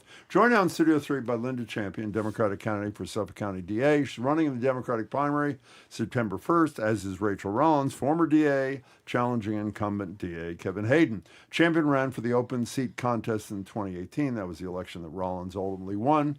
We recently spoke with Hayden and Rollins. You can find Shirley Leung and my interview with Rachel Rollins, as well as Marjorie and mine with Kevin Hayden on the GBH YouTube page, youtube.com/GBH News. And all three candidates, this matters a lot, will participate in a candidates forum tonight starting at 6 at Hibernian Hall in Roxbury. Linda, it's great to have you. Thanks so much for being here. Thank you for having me. Yeah, thank you very, very much for coming in. So for people who may not know you, give us a little brief resume. What's your story? So the story is I ran away from home at 17, landed in Boston, found myself homeless, and thankfully I met some amazing women in the city of Boston who looked out for me. I was able to secure subsidized housing on St. Paul Street, and through many student loans, was able to get myself an education, finish college, finish law school. I started my LLM and was unable to complete that because by that time I'd started a family. Okay, and where was home? Where'd you come from? So my military brat, my father served in the Vietnam War. He met my mom during the Vietnam War. My mom moved to this country when she was 21 and she didn't speak English. She was not equipped, nor was she ready to be in America in the early 70s, experiencing the type of racism that she encountered carrying around black children. Yeah, she's Korean. She was a Korean woman with a black baby. Yes. Yep. So, Linda Champion, the two people you're running against are both have a lot more experience. Why are you the best candidate? So I would argue that they don't have a lot more experience. I'm an attorney. I've practiced law for 25 years. Leaders come to me. Marty Walsh appointed me as a commissioner to the city of Boston. I served on the transition team for Governor Healy, as well as the Lieutenant Governor Driscoll. I served on the transition team for Diana DeZoglio. And the current district attorney also called me not once but twice to come to his administration. The second time I did accept. And Kevin Hayden we're talking about, obviously. Yeah. Correct, and I served under his administration as his legal counsel. So municipal and district court legal counsel for the district attorney's office. I'm a prosecutor. I did 2 tours there. I served under the Connolly administration, and there I worked as a juvenile court prosecutor, a district court prosecutor, a superior court prosecutor. I was tapped to go up to another administration by Deval Patrick and served the Commonwealth doing what I would call the black labor market cases, people who are injured on the job, working for unscrupulous employers, and I handled those cases for the Commonwealth. So forget the, let me withdraw for the time being, the experiencing. Why are you the best candidate to have this show? Well, I'm the best candidate because I feel like right now I'm the only candidate on the ballot with some form of integrity. I have what does that mean? It means that I have one person who's openly lied and is contrite in that, and I have another person who has yet to investigate who released the sexual assault records of 2 juveniles to the media, which is a crime. Around and the so, Arroyo candidacy we're talking about. Correct. Yeah. And so when sexual assault records are released, you have a duty to investigate. And if you fail to investigate because it served your purpose, I think that is problematic for me. Well, yeah, but both candidates, Hayden and Rollins, we talked to about their ethical challenges. I read in the Dorchester Reporter, though, in 2009, you were publicly reprimanded by the Board of Bar Overseers for mishandling funds in a real estate transaction. Yep. So how should that weigh on voters' decision-making come September 1? So the mishandling of funds is what brought me to the district attorney's office. It was a time when American Home Mortgage had gone bankrupt. I had conducted an American Home Mortgage transaction. Their wires were frozen by the Division of Banks, who had issued a cease and desist against American Home Mortgage. That information had not trickled into the market. And when I went to the district attorney's office for help, they said, well, sorry, they took your $500,000 and won't give it back to you, but you signed the check. And how often had I heard that from seniors coming in who had been scammed out of money? I didn't understand mortgage fraud. I didn't understand what had happened. And I started the process of trying to piece everything together. What the BBO also said is I worked diligently, very hard for over a year to make sure no one was hurt. And I used, in fact, my own money to make sure people were made whole. Thankfully, I had insurance, so the money was not lost. But it was a really serious time in American finance when banks were going bankrupt. You know, what are you wearing on your left lapel? So I'm wearing a pin that is from the Boston Police Patrolmen's Association, which evidences their endorsement of my candidacy. Yeah, speaking of that, if I can, they were calling for another candidate to get in this race after there was an indictment of a Boston cop, Nicholas O'Malley, for the shooting and death of Stephenson King Jr. Where are you on the charging, which obviously Hayden did, and this big controversy about whether or not the video of this should be released to the public, which it hasn't been yet? So the video should be released to the public because it's a policy issue. So when you deviate from policy, I think the public has a right to know and see what was so egregious in a video that warranted a deviation from policy. We understand that Mr. Stephenson King was killed and lost his life that day. An officer was arrested. But what was it about the response of that officer to that scene of a carjacking, of, in pursuit? What happened that warranted not presenting the evidence to the grand jury Based first? on what you know, should he have been charged? I haven't seen the tape, so based on what I know, I don't know if he should be charged, and that's another thing. He's now made this a talking point for every single person, but what he's also done is broken down the trust. The prosecutor, the district attorney is the top cop, and when you're the top cop, you got to be able to work with the men and women who put on the uniform every day and respond to the scenes. They've responded to 17 homicide scenes. They've responded to scenes where they have firecrackers thrown at them. They've responded to scenes in one case where a firecracker was thrown, went behind their shield, and burned an officer's face. We just had someone convicted of smashing an officer's head into a windshield. So these are not easy jobs to have.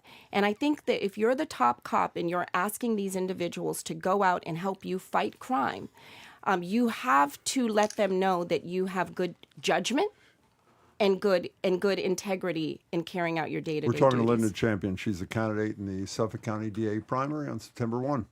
I just want to know, too, for our listeners, where you're coming from if you do become the district attorney. Rachel Rollins was well known for her not prosecuting these low-level crimes, especially among young people, like shoplifting and so forth. There were 15 of them listed.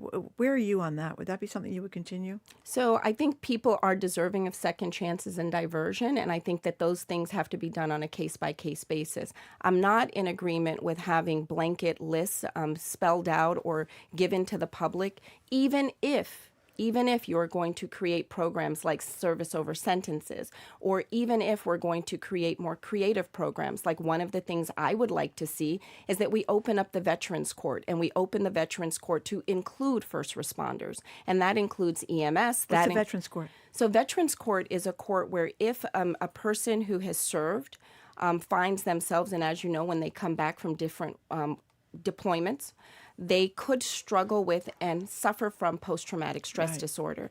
And when people struggle with trauma, and my father suffered from trauma. When he came back from the Vietnam War, one of the things he would do is lash out. We didn't have services then for soldiers. Now we have the ability to offer programming and services. One of the services that the district attorney's office offers is Veterans Court. We recognize your service. We recognize the trauma. We recognize that there could be triggers to that trauma. So we're going to bring you in and create a program that is right for you. Can I get back to this thing for a second? You said you wouldn't do a blanket thing. This was my understanding of the Rollins plan was the presumption was non-prosecution, not that there would always be non-prosecution. And as you know, when there was a review of the record of this policy, it showed that it reduced recidivism dramatically. So why wasn't it a good idea exactly as she implemented it? I don't know what record you're speaking of, because one of the things that we know to be true is once she issued that, officers stopped charging and they stopped arresting. And, even when you speak to officers and the store owner calls 5 times, they don't make an arrest until like the 5th or 10th time. So do you question the study? I absolutely question the study, but more importantly, it's what I see. I watched Walgreens walk out of Roxbury. I watched people protesting and begging them to stay. They had a choice. They do not have to stay, and they left. And what that did is it left all of my seniors in the community without access to a pharmacy, and they all don't have smartphones. They all don't have the ability to have a credit card. They need access to life-saving medication, and they have the right to be able to walk to their local pharmacy. So it sounds like your position would be the presumption is that they would be prosecuted. The presumption is always that you would be prosecuted. However, if you are deserving of diversion and a second chance, then that should be applied. We're talking to Linda Champion. You know, one of the big things we used to hear, all the slogan all the time, what a difference a DA makes. It was a big ACLU was involved. thing, yeah. Yeah, and I think a lot of people don't realize that prosecutors have a tremendous power deciding whom to prosecute. Just talked about this with these diversionary cases. We've been watching this trial of a mother who killed her 3 kids, 5, 3, and 8 months old, Lindsay Clancy. Significant mental health problems. Some people say she had psychosis as well as just a postpartum depression. How would you handle a case like that? Is that someone that should be prosecuted for murder? So the Lindsay Clancy case is interesting because one of the things I think we're learning more about and talking about now, which is great, is what women experience after they've given birth and the postpartum depression. Oftentimes we see people be dismissive. So I have an office that may not understand the things that women go through when they've given birth. I would really have to look at the evidence, and I'm hearing the evidence as it unravels for the first time. But when I hear someone going in and pleading for help and being prescribed 12 different medications, and then no one watching to see how that is impacting her, and her pleading for help, and her saying, I feel like I want to hurt myself, I feel like I want to hurt others, we have to do a better job, not only on the medical side, but we also have to do a better job on the legal side so that we are also staying in community and having these tough conversations. There's other cases like the Lindsay Clancy case where, for example, the young man who was shot and killed in Boston, where they find out that the ballistics tests come back and it's his own friend that's gun is the gun that actually has the bullet that kills him. And so how do you deal with these very complex things? Do we include the survivors, and do we give him more of a say, the ex-husband, or is it the ex-husband now? Yes, the ex-husband, more of a say in, these were your children, this was your wife, this was also your life. How do you think how should she be treated? And that goes more into and starts moving into at what point do we bring in restorative justice and use that as one of the lenses before we make charging decisions. Linda Champion, I only have time for one more thing. A case that Kevin Hayden's going to have to make a decision about imminently.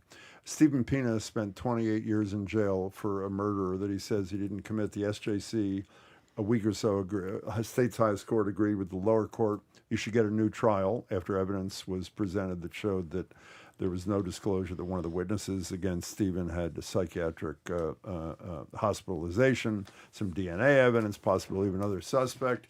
We asked Hayden if he was going to pursue a new trial or if he was going to dismiss this thing. He said he had made a decision, but that he had to speak to the family of the victims first.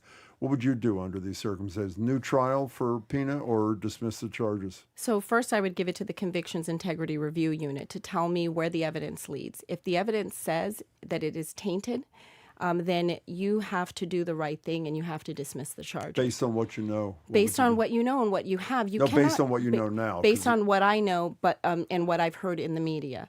But the reality is this: we have to go where the evidence leads us. The district attorney is not judge or jury of anyone. The evidence comes in. We have an obligation to review the evidence and present that evidence to a jury. If the evidence suggests that there is, that he committed the crime beyond a reasonable doubt, then we would go for a new trial. No, but what I was asking quickly, I'm sorry, is based upon what you know, based upon reading and knowing this. Based upon what I know, yeah. Based upon what I know and the tainting of the evidence, I would dismiss the charges. Linda Champion, good luck. Thank you so much for your time. Thank you, and I appreciate the time. Yeah, please thank you go very to much tonight's forum. For coming in 6 o'clock tonight at Hibernian Hall in Roxbury. All the 3 candidates will be there, including Linda Champion, who's running in the Democratic primary for Suffolk County District Attorney. You can find interviews with Kevin Hayden and Rachel Rollins on our YouTube page. 6 o'clock tonight, Hibernian Hall. Thank you very much, Thank you for coming in. Now we have our very embarrassing Thursday afternoon transition to our next this ridiculous topic, which is our favorite segment of the week, Am I the A-hole? And our today's prompt involves the tricky business of complimenting someone at the office, an appropriate way to tell someone, like Jim, that their freshly shaved head looks terrific, or do you just... It's not about me, this discussion. Well, it's going to end up being about you. That. Yeah. Do you say what you think about that, or do you be polite and tell them looks great, even though we all know, well, it doesn't? Marjorie Egan, Jim Browdy, you're listening to BPR 89.7 GBH, streaming at youtube.com/GBH News.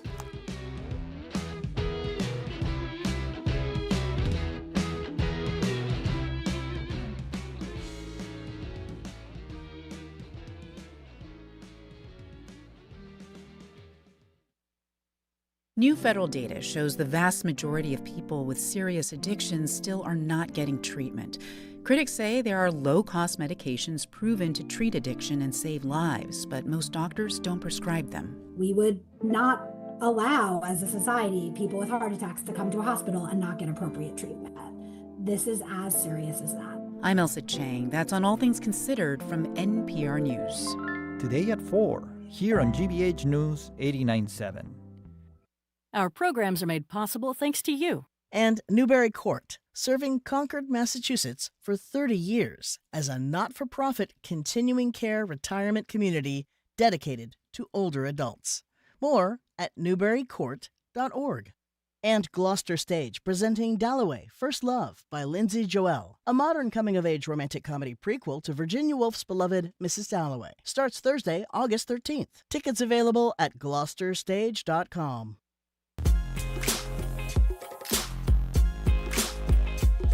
Welcome back to BPR on 89.7 GBH. Marjorie Egan and Jim Browdy, streaming at youtube.com/GBH News. Time for our weekly segment, the one that actually gets Marjorie into the studio every Thursday. Am I the A-hole? And she's cooked up a real doozy this week. She didn't cook it up. We found it.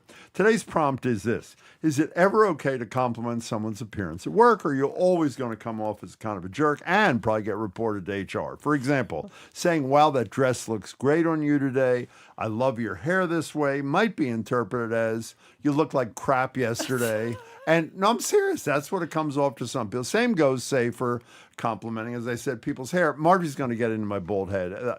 Whatever. If she does, shaved she does. head, shaved head. Shaved head, whatever. So who's the jerk? The people who toss out a compliment like Oprah used to give free stuff away on TV, or the people who apparently can't just take a compliment. Today you look nice, and it doesn't mean you look terrible yesterday. It's just a nice thing, and you don't have to go to HR to report me.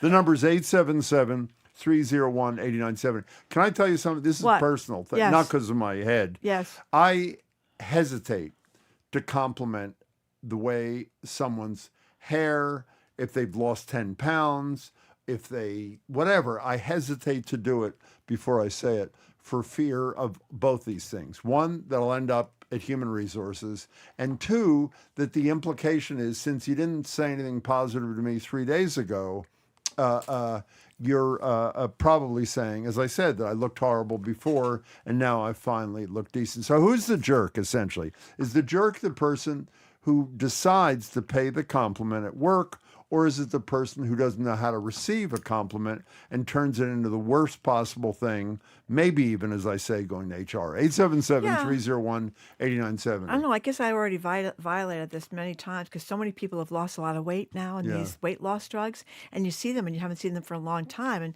these are people I know that, professionally, and you say, oh, bless you. Excuse me. And you say, God, you look great.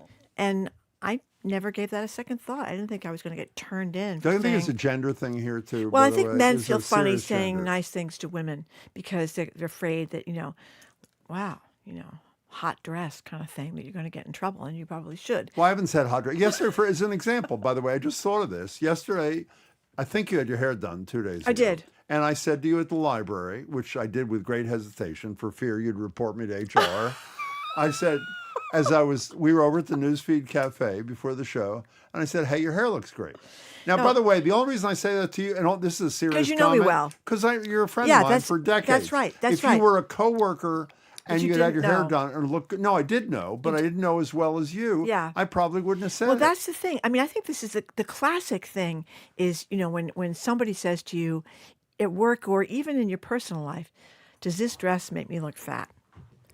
Do you tell them that yes, the dress does Well, make that's you the look reverse. fat? That's the reverse thing. Yeah, but that I think people lie about that all the time. Yeah. Or how do you like my new hairdo? I think Well, people that's lie. if you're invited. That's a totally different thing. If you're invited in, if somebody says, "What do you think of my hair? Mhm. What do you think of my shaved head? What do you think of my dress? What do you think of my whatever?" That's a whole different. You're But you- invited into the whatever. But if someone has done something dramatic, like Yeah. lost 50 pounds or cut off 6 inches of hair or had a permanent, And you don't or say done something, what and you've then- done, which is Yeah. shave off your whole head. Yeah, I and didn't you shave my don't- head off, even though some would like me to. That's right. That I'm You thinking of didn't doing shave- next Saturday. shave off your head. Sorry Oh, about my that, God. Jim. You still have a head. Yeah. But it would be weird if you Well, didn't that's an say interesting something. thing, by the way. When you don't say something, Yeah. are you offending somebody when the change is Yeah. dramatic? Don't you Yeah. think? Yeah. 877-301-8970. So who's the a-hole here again? Let me say, is it the person who pays the compliment and they weren't asked for a judgment on whether someone looks good or their hair's nice or the whatever or they lost weight?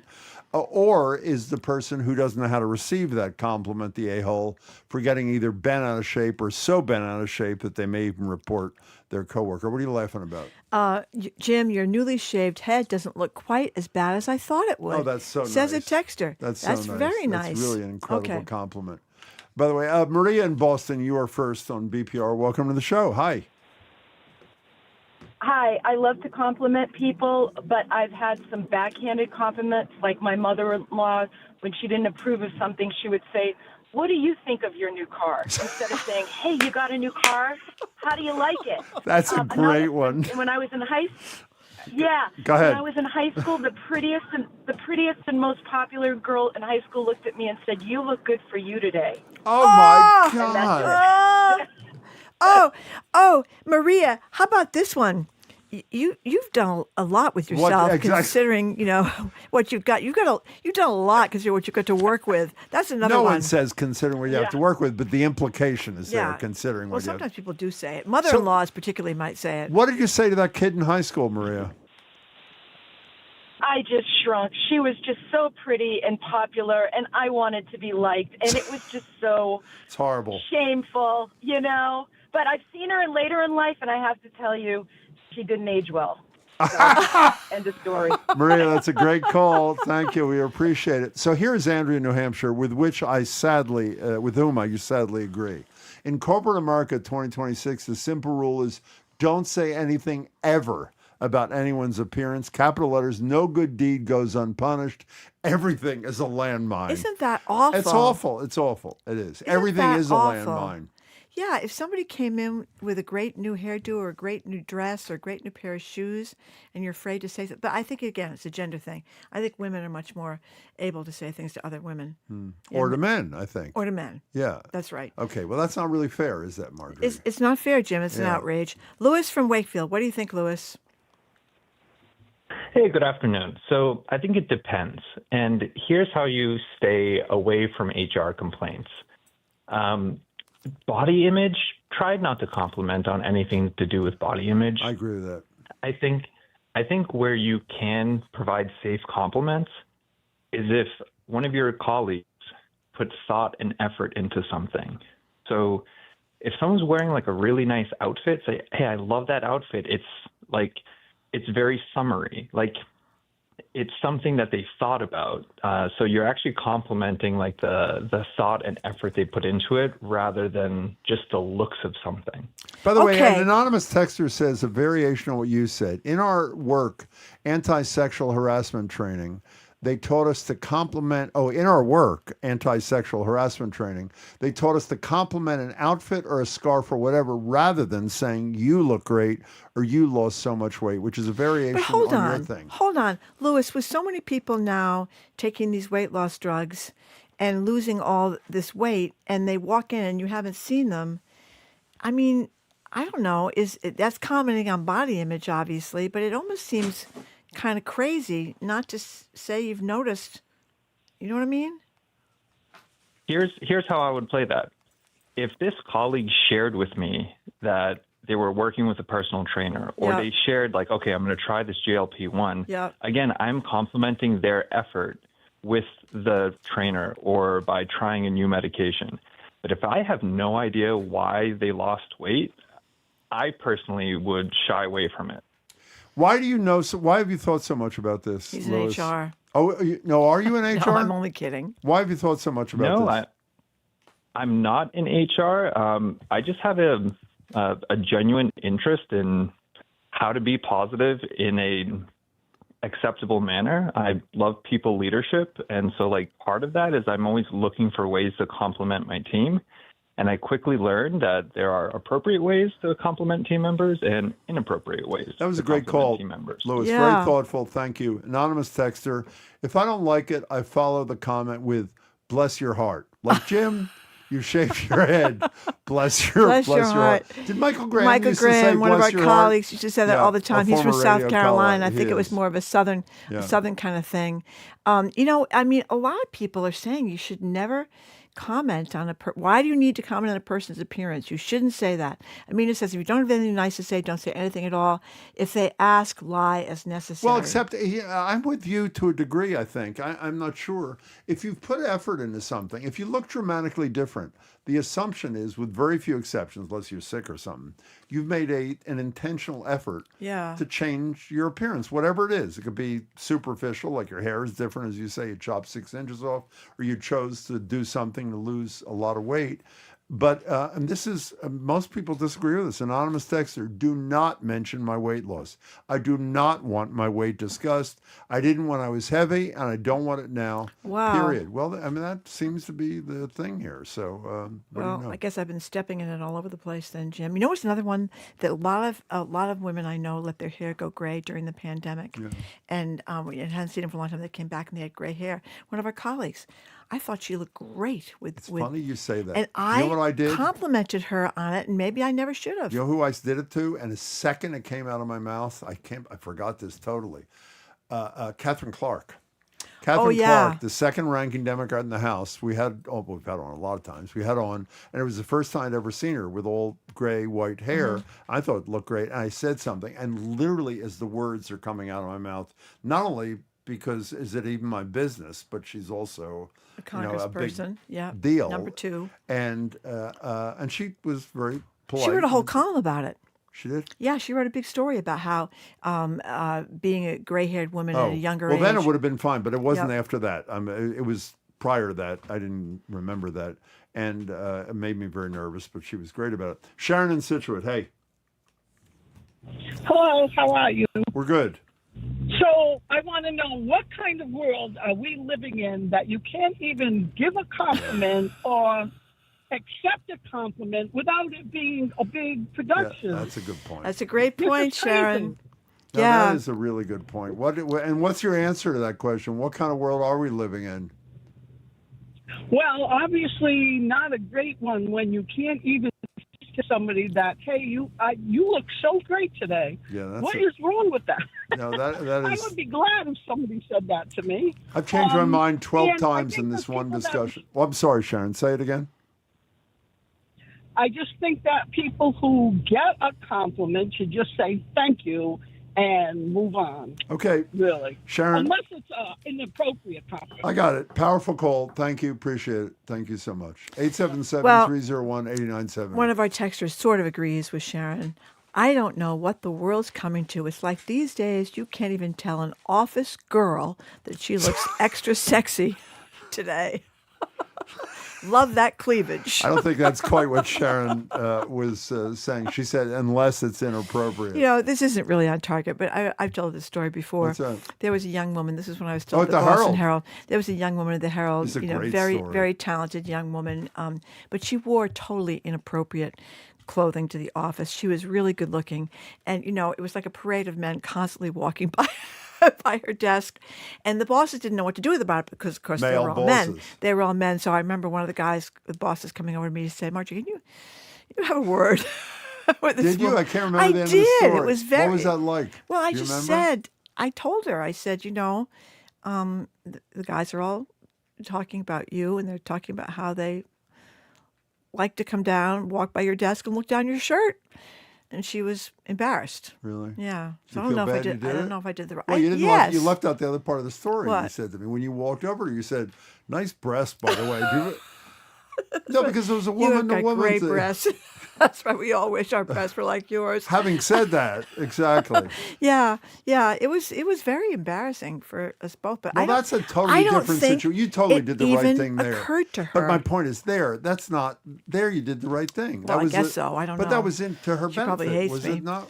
I guess. Well, I think it was to her benefit because it was a steady parade What of do you mean men. she probably hates you? It was 30 years ago. It was She doesn't 30 even years know ago. who you That's are, right, that's probably. Right. She doesn't forget all about it. She actually may hate you. Mike in Rosendale. Hello, Thank Mike. you for calling. What's your deal? Oh, hey, I'll tell you, great tips and advice from a number of callers. Yeah. How to handle and not handle. I kind of err with you, Jim. I think you were saying this. I'm not sure who the asshole was here. You'd have to see the whole situation. But I tend not to say anything just because I don't know how it may come out of my mouth and how they may receive it.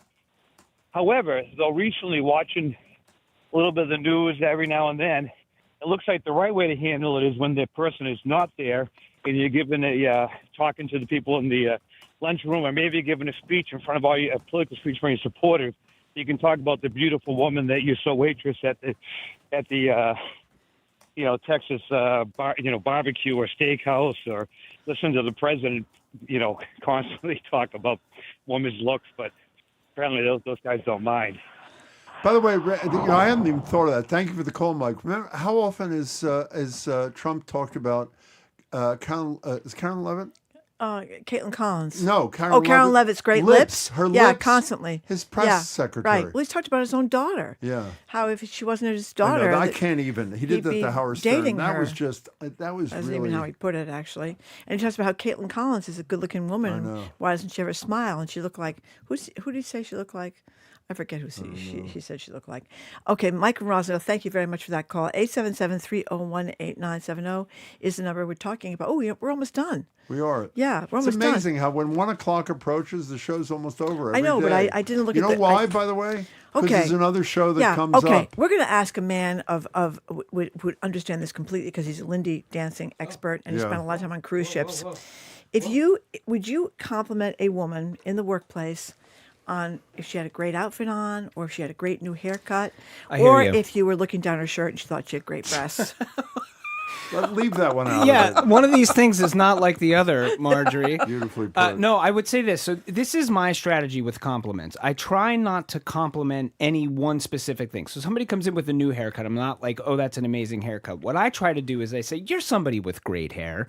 Right? Or like if somebody's got a great outfit on, I like you find that. another way to be like, well, you're a great dresser. I mean, look at what you're wearing today. Blah, blah, blah, blah, blah. Very right? So good. you sort of put it so that it's not that one specific thing, but sort of more of a general Is compliment. this after you reported to HR, or was this before you reported to HR? Jim, I mean, in all honesty, Jim, I do love that shirt that you have do? on today. I actually do. Thank you. That's a great shirt. How do you like a shaved head?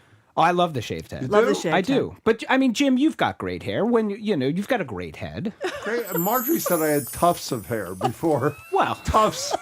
Not only did she say, well, if you like it, she said, you I didn't liked have- it when you had I tufts thought- of hair. Well, I think you need to think. I mean, tufts doesn't have to be a negative thing. I think it look at does that. in If most. it's like a little baby chick, look at that cute little baby chicken with his okay. tufts Yeah. of Yeah, hair. but I haven't That's laid not an egg. negative. Well, actually, I lay an egg most days between 11 and 1, to be perfectly honest.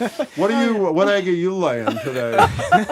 Well, we're laying a dozen eggs, Jim, and now you know why they I sell do. eggs I by listened the to the dozen. show Thank that- God we've taken that What one. are you doing today? We're doing a number of things, but did you know that the Twins Festival, the annual Twins Festival, is happening in Twinsburg, Ohio this weekend? Yeah, I've read about it in the God. past. yeah, yeah. so That's great. so they have a Twins Festival, but there's researchers here who do a lot of studying on twins. One of the fascinating things about twin studies is yes, they tell us stuff about twins, but they also tell us a lot about us because you can sort of use it as a control or a compare with regular people. So we're going to talk with a twins researcher today, all about what we learn about us from twins. I'm really interested in that. I actually am. Yeah. I always have been. I always wanted to be a twin. Yeah, Yeah. it's just, that's It's not such a too late, phenomenon, Marjorie. No, it's really. yeah. It's really not too late. Always wanted to be a twin. Oh my God. I have. Okay. I like your shirt today, Thank Marjorie. you very I mean, you're a much. great dresser, Marjorie. Oh, that yeah, shirt looks that's great. right. I'm not surprised. My shirt you've is got a lovely. great shirt Thank you on. very much. Great shirt. Okay, it's linen, by the way. Really Point that beautiful. out. Doing it all Perfect linen for today. summertime. I honestly Perfect don't think it summertime. looks that good, frankly, but that's for another day. Okay, let's move it, Marjorie. We're done. Thank you for listening to another edition of Boston Public Radio. You can check out our podcast on our TikTok page, Boston Public Radio. Tomorrow, going to be live at the Boston Public Library. We're going to speak with Harvard National Security expert Juliet Kayyem. Live music Friday ahead of the Charles River Jazz Festival. That's going to be great. Media Maven Sue O'Connell is going to join us. She's been covering the Lindsay Clancy triple murder trial every single day. Scottish comedian Daniel Sloss is going to greet us too ahead of his shows at the Wilbur. I want to thank our crew, Zoe Matthews, Hannah Loss, Ariana Gonzalez. Special support from Jack Siciliano, our stream team, Maddie Gar, Brad Lewis, our engineer John LaClaw Parker, and our executive producer is Jay Bologna. Stay tuned to the Curiosity Desk with Edgar B. Hurd III, who also is a great dresser. Oh, great hey, thank you, Lindy Marjorie. dancer. I think we have to go and see Enough with the Edgar Lindy dance dancing, Connie. sometime. We haven't seen that. He's right after us on the Culture Show with Jared Bowen. Starts at 2. He's going to be He's a joined good by dresser. excellent dresser. Yeah. Excellent dresser. Take Joined by cellist Matt Haimovitz. I'm Marjorie Egan. Jim Browdy. Thank you for tuning in today, and we're all Okay, rooting this'll for be good. Jim and his shaved head. Okay, thank you. Bye. I knew that was coming. Bye.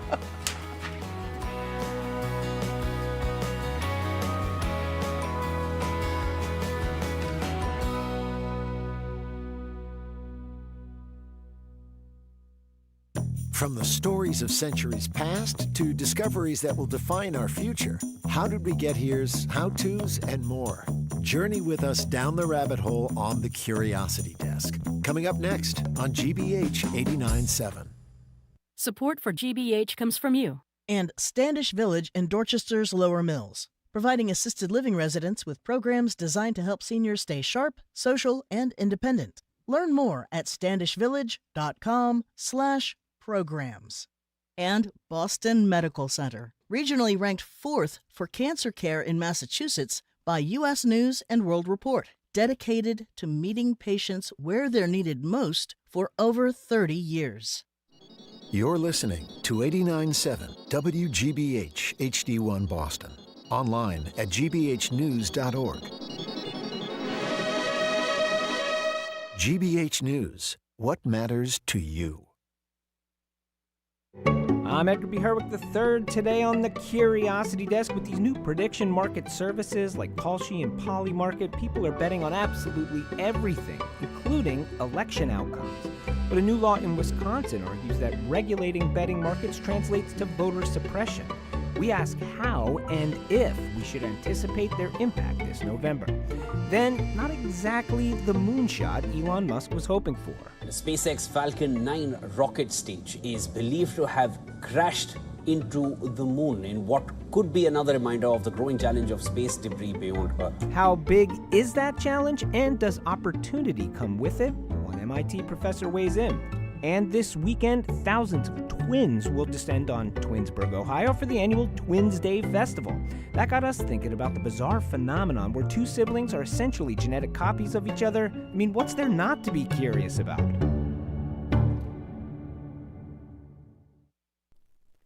Live from NPR News in Washington, I'm Lakshmi Singh.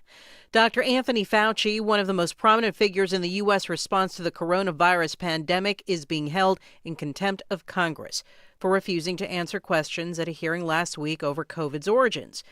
Fauci invoked the Fifth in light of threats that he might still be legally exposed to GOP-led prosecution despite the preemptive pardon he was granted under the Biden administration.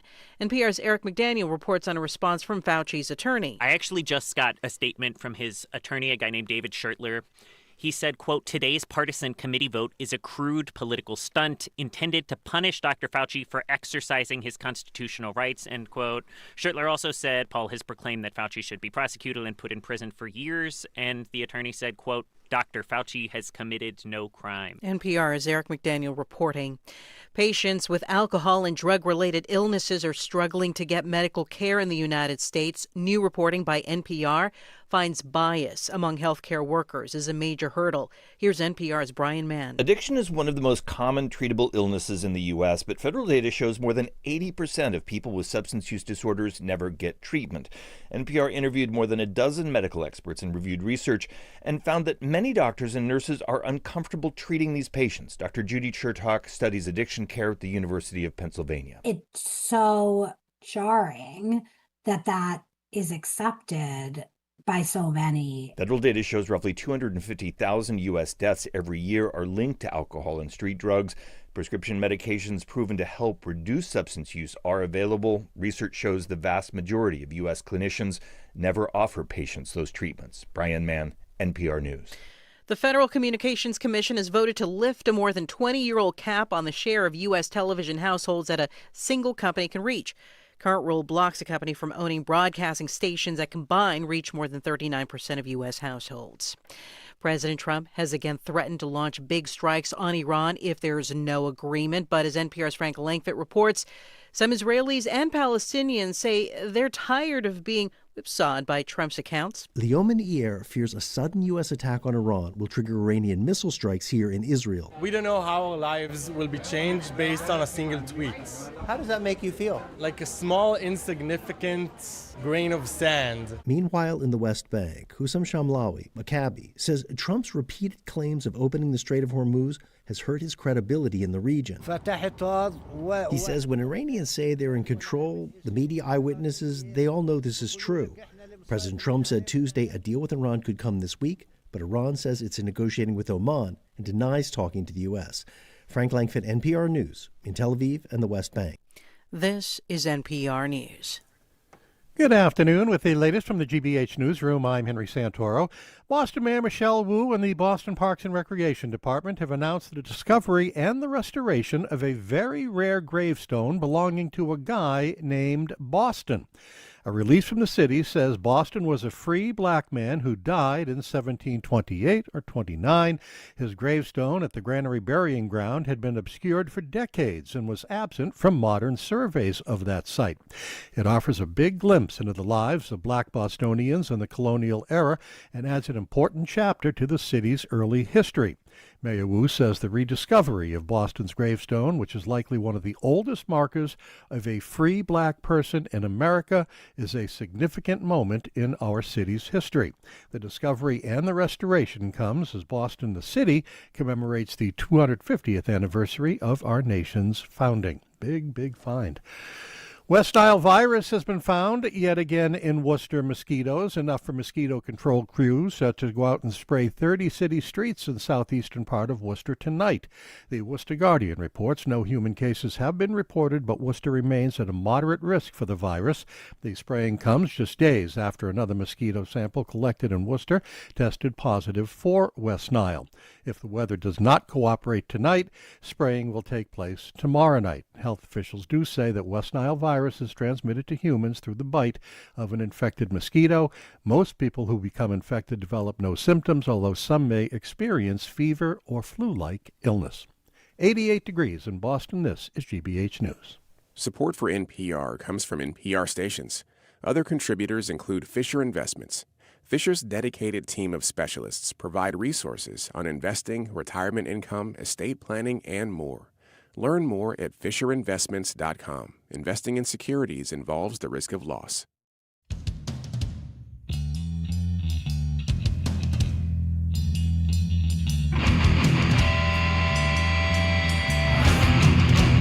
Welcome to the Curiosity Desk on GBH 89.7. I'm Edgar B. Herwick III. We're streaming live at youtube.com/GBH News. Hope you like that new theme music for our first guest today, the one-of-a-kind, one and only Joan Donovan. Yes, it is Thursday, which means it is time for our internet culture, misinformation, future tech checkup that we like to call the Glitch Report. This week's question: can having a bunch of tech bros betting on the outcome of elections actually change the outcome of said elections? Maybe we call it Schrodinger's election. And can buying early access to Truth Social posts columnists help anyone not named Trump get rich quick. With us for all of this, of course, is Joan Donovan. She's the founder of the Critical Internet Studies Institute, a BU professor, assistant professor of journalism and emerging media studies, and a Curiosity Desk contributor. Today, she is joined by Bobby Allen, tech reporter for NPR, who's been covering prediction markets fastidiously.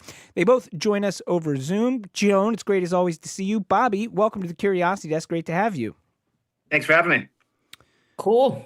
Let's do this. Let's do it. Bobby, let's start with you because you've been covering this so much. I mean, I think this is one of those stories that kind of feels like it has like risen quickly out of nowhere, but I'm sure that is not the case. This has had to have been bubbling for some time. So what's going on with the velocity of what's happening in the prediction markets and the kind of seemingly overwhelming focus and coverage of them right now? Yeah, I mean, prediction markets have been around for years, but in Trump's second term, he really has collapsed the regulatory environment around them.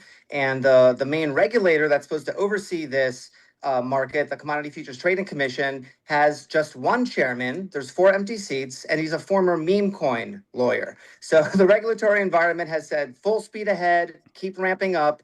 And Donald Trump Jr., the president's son, has equity in both Kalshi and Polymarket, is an advisor to both companies. So all of this is to say, in Trump's second term, both the rules were collapsed, the Trump family is making money on this industry, and they are just soaring like never before. I mean, it used to be in the Biden administration, there was a couple dozen prediction markets listed every month to the point where the media didn't even pay attention. Now there's hundreds of thousands of markets, you know, everything from how many times will Elon Musk tweet next week to are we going to drop bombs in Iran tomorrow to what color will Donald Trump's tie be Friday. I mean, you name it and you can bet on it. It's just a casinoification of all things. Is the, you know, you sort of point out the difference in the regulatory market, difference in the, I guess, volume. Are the types of bets, I shouldn't say bets because they're not bets, and maybe we can get into this. What's the difference between a prediction market and making a bet? But are the types of things that people are making predictions about changing in addition to the sort of rise in volume? Yeah, I mean, they say they're a type of events contract, a type of futures contract. So sort of traditionally, way before these online prediction markets were booming, you would see, you know, traders trading things like oil futures or trading, futures about sort of a currency as a way to hedge. Or you would see a farmer being like, hey, I want to, you know, trade my crop for the next 12 months at this set price. And if there's a storm that knocks out my harvest, that hedge can be used as sort of an insurance policy. So that's the way futures markets have sort of operated in the economy for a long time. But these newfangled prediction markets like Kalshi and Polymarket, first of all, they're mostly sports. Like 80% of the volume you're seeing of the billions of dollars moving across these platforms every week is sports related, but we're seeing increasingly elections, policy, global policy, wars, wildfire. The latest controversy around the prediction markets has to do with whether people should be able to bet on the outcome of clinical trials. So literally betting on whether a cancer patient's life-saving treatment will succeed or fail. You really quickly get into some pretty macabre, some pretty ghastly subjects with these prediction markets. Joan Donovan, any of this concern you, or are you on Kalshi right now on your other tab? Well, I'm tapped into Trump's API on Truth Social, and I'm betting ahead. It's funny because I run this scenario in my classrooms very often called The Future Will Be Terrible. And we try to come up with an app that once these two technologies are combined, we can kind of know that the end of society is near. And one of my examples in class has always been an app called Death Bet, where you could bet on the death of people, but people take it too far because, you know, you can make people die. And so, and what we've been seeing with Kalshi and Polymarket, especially because of their entwinement with the US government, that it's no longer, you know, trying to deal with things like, you know, meme coins are in some ways are a lot like Beanie Babies. You know, people know they're just collectibles, but this is tangible. And we have evidence that people that were privy to information about war in Venezuela were betting ahead to get money on knowing that we were going to war. And so My interest in this goes even deeper, of course, into online gambling and trying to understand what young people are going to do with these technologies. So if we know that they're immensely profitable to the oligarchs and making a prediction market is just as guaranteed as getting money out of the ATM, then of course these billionaires are going to move towards that kind of market. And of course, it's all built on the backbone of social media, right? Once you have a social network, you can do anything with it. You can pool all your money and become what's called a bank or a hedge fund. And so you saw similar media manipulation tactics coming into the market through Reddit, through things like Wall Street bets, when people were organically trying to come together and coordinate to game markets. But now with these prediction market apps, you don't need that kind of coordination and whatnot. You can kind of go all in. But I do think that young people are really struggling with this because, yeah, if you're not a sports bettor, but betting is something that we all like to wager from time to time. It's considered vacation if you go to Vegas, but it's very dangerous to have a 24-hour casino in your pocket that will literally ping you if they have something interesting come up, right? So it's part of the attention economy. And Bobby Allen's beat and his reporting has been some of the best I've ever seen on this part of the field. So it was really important to me that we have him in to talk about exactly what we're going through here, Edgar, which is we don't really know what's happening in these markets. We know it's moving fast. We know regulation is shutting down or overseers are not being put into office or appointed. And negligence is the same thing in my mind as this same kind of insider trading. If you don't have monitors to monitor this stuff, Yeah, then I mean, none of it's going to work. Yeah, no. I think a parallel here that I think about is smoking, right? So well before the 1990s, like you had to be 18 to be able to buy a pack of cigarettes, but pretty much study after study showed that pretty much anywhere in America in like 1988, a 12-year-old could go into a convenience store and get cigarettes, or they could go to a cigarette machine and get cigarettes. In the 90s, Congress stepped in multiple ways, but they said, no, this enforcement, this thing that we have on the books that you have to be 18, you all need to enforce that. And if you don't, there are going to be consequences. And all of a sudden, it became harder for anybody who was under 18 to get cigarettes. So it's one thing to say, yeah, if you're gonna be in the prediction market on Call Sheet, you have to be 18, or if you're going to bet on this betting site, you have to be 18. It's another thing for these companies to actually do what they have to do to keep anybody under 18 on them. I think, is that a fair comparison, Bobby?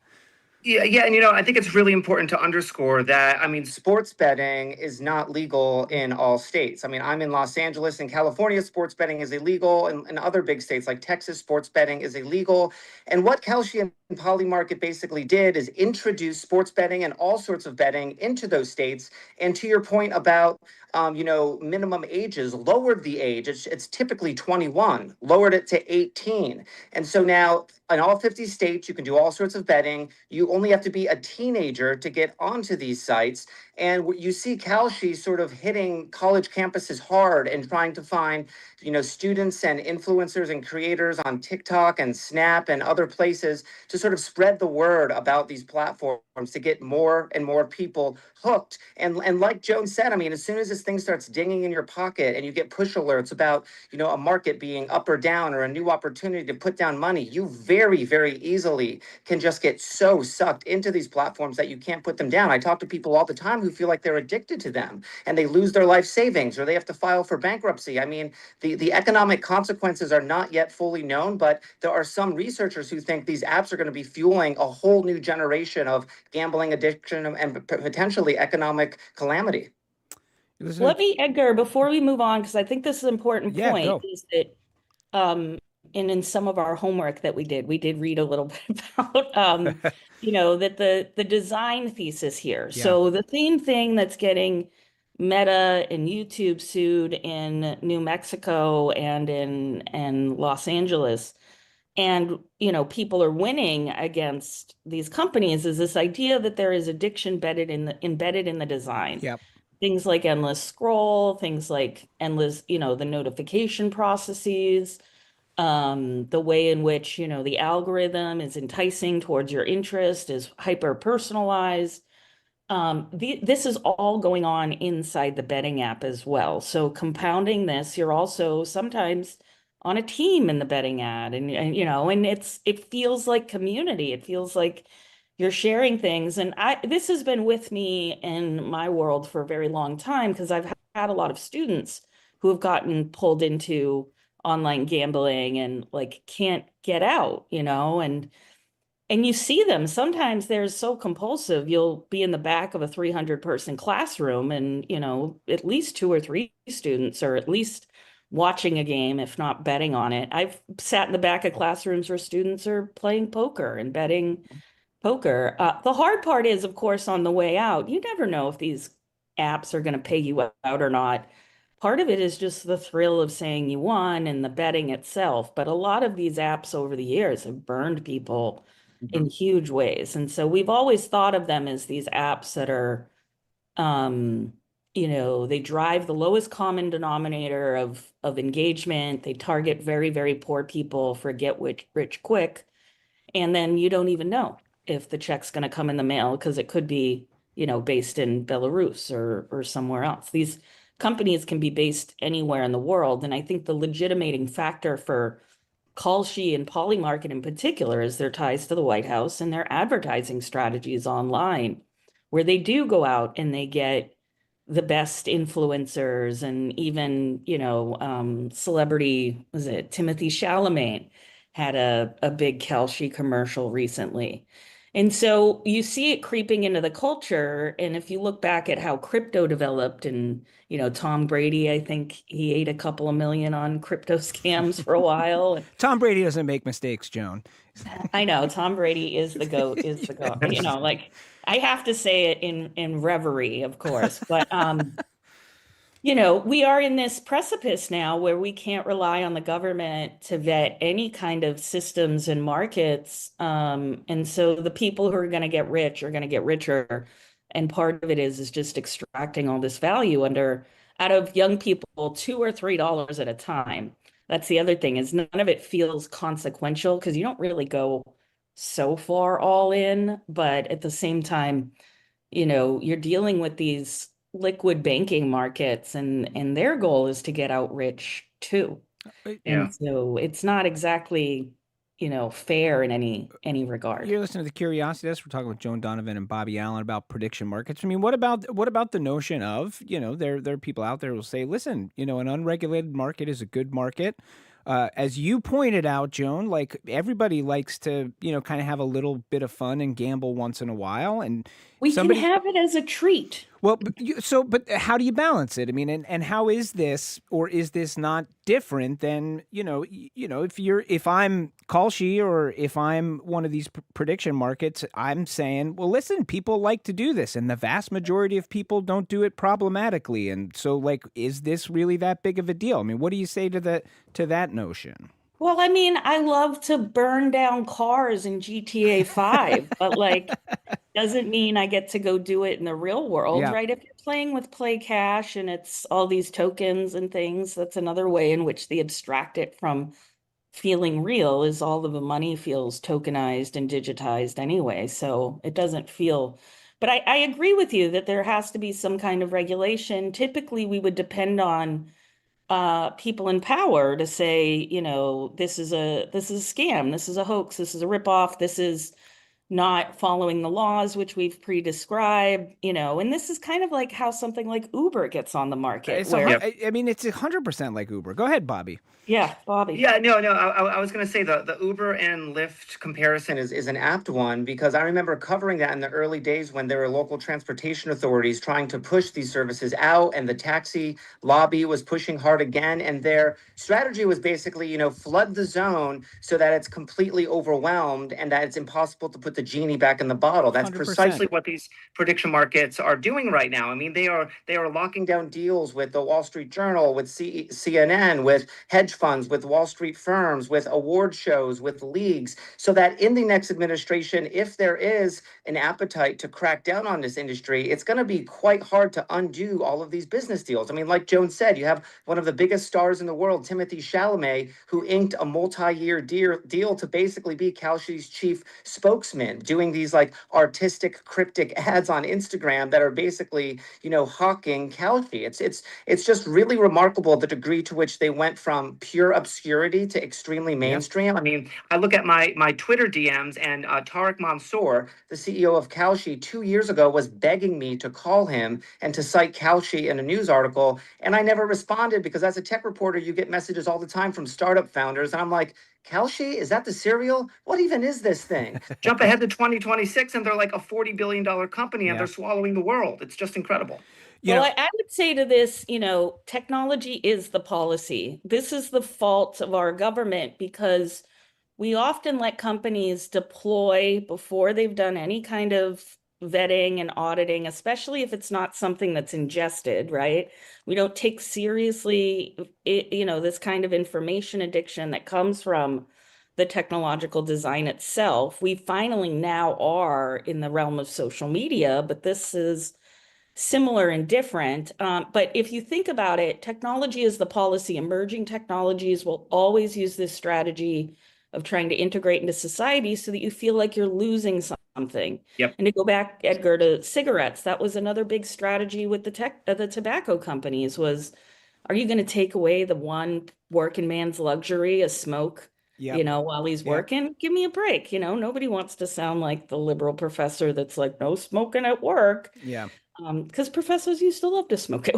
Yeah, and hey, Edgar, another point that I really like to make when I talk about these prediction markets is one of the reasons they are so popular with Trump world and MAGA world is because they're being seen as a way to replace institutions and the media. Yeah. That these startup founders sat down, people in the White House, and said, hey, do you hate the media? Do you hate polls? Do you hate the way, sort of institutions function in society? What if we replace them with these purely market-driven outcomes? You just have the wisdom of the crowd, people collectively putting their money where their mouth is, and instead of going to, listening to WGBH or logging on to the New York Times, you'll go to Kalshi and Polymarket as an oracle, as a truth machine. And so that's a big part of the ideological push that's sometimes not at the center of these conversations, but I think is really important. That's the exact same they said about social media is going to be this great boon for social science. So it's not representative of anything. Anyway, Edgar, we'll let you have your show back. Yeah, no, I was going to say, there's so much more I wish we could get into. We're going to have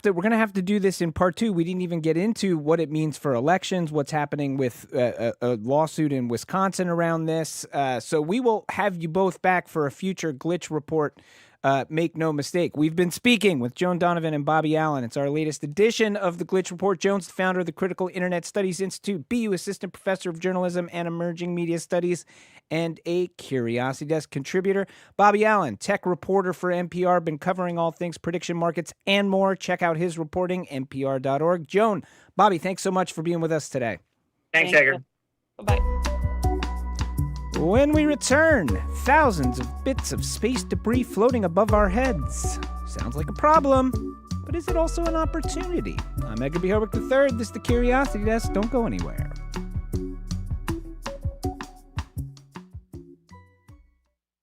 I'm Jared Bowen. Today on The Culture Show, 100 elephants are taking over Boston's Commonwealth Avenue Mall. The Great Elephant Migration is a life-size herd modeled on real animals in southern India. The sculptures are handcrafted by indigenous artisans. Spectacular in scale, the project has a practical purpose: to show what communities living alongside elephants can teach us about coexistence. Co-founder Ruth Ganesh joins us. That and more on The Culture Show today at 2 on 89.7 GBH. Support for our programs comes from you. And Cambridge Trust, a division of Eastern Bank, proud to support the Boston Business Journal Minute, Thursday mornings at 6:45 and 8:45 on GBH's Morning Edition. More at cambridgetrust.com. And Newport Mansions, presenting the 21st Annual Newport Mansions Wine and Food Festival, September 18th to the 20th, featuring wines and spirits from around the world, celebrity chefs, and local restaurants. Tickets available at newportmansions.org.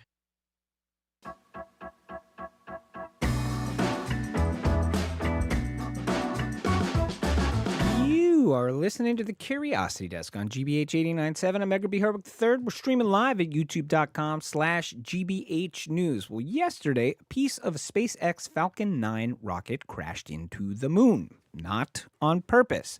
It's just the latest example of what's quickly becoming a pretty big problem above our heads: space junk.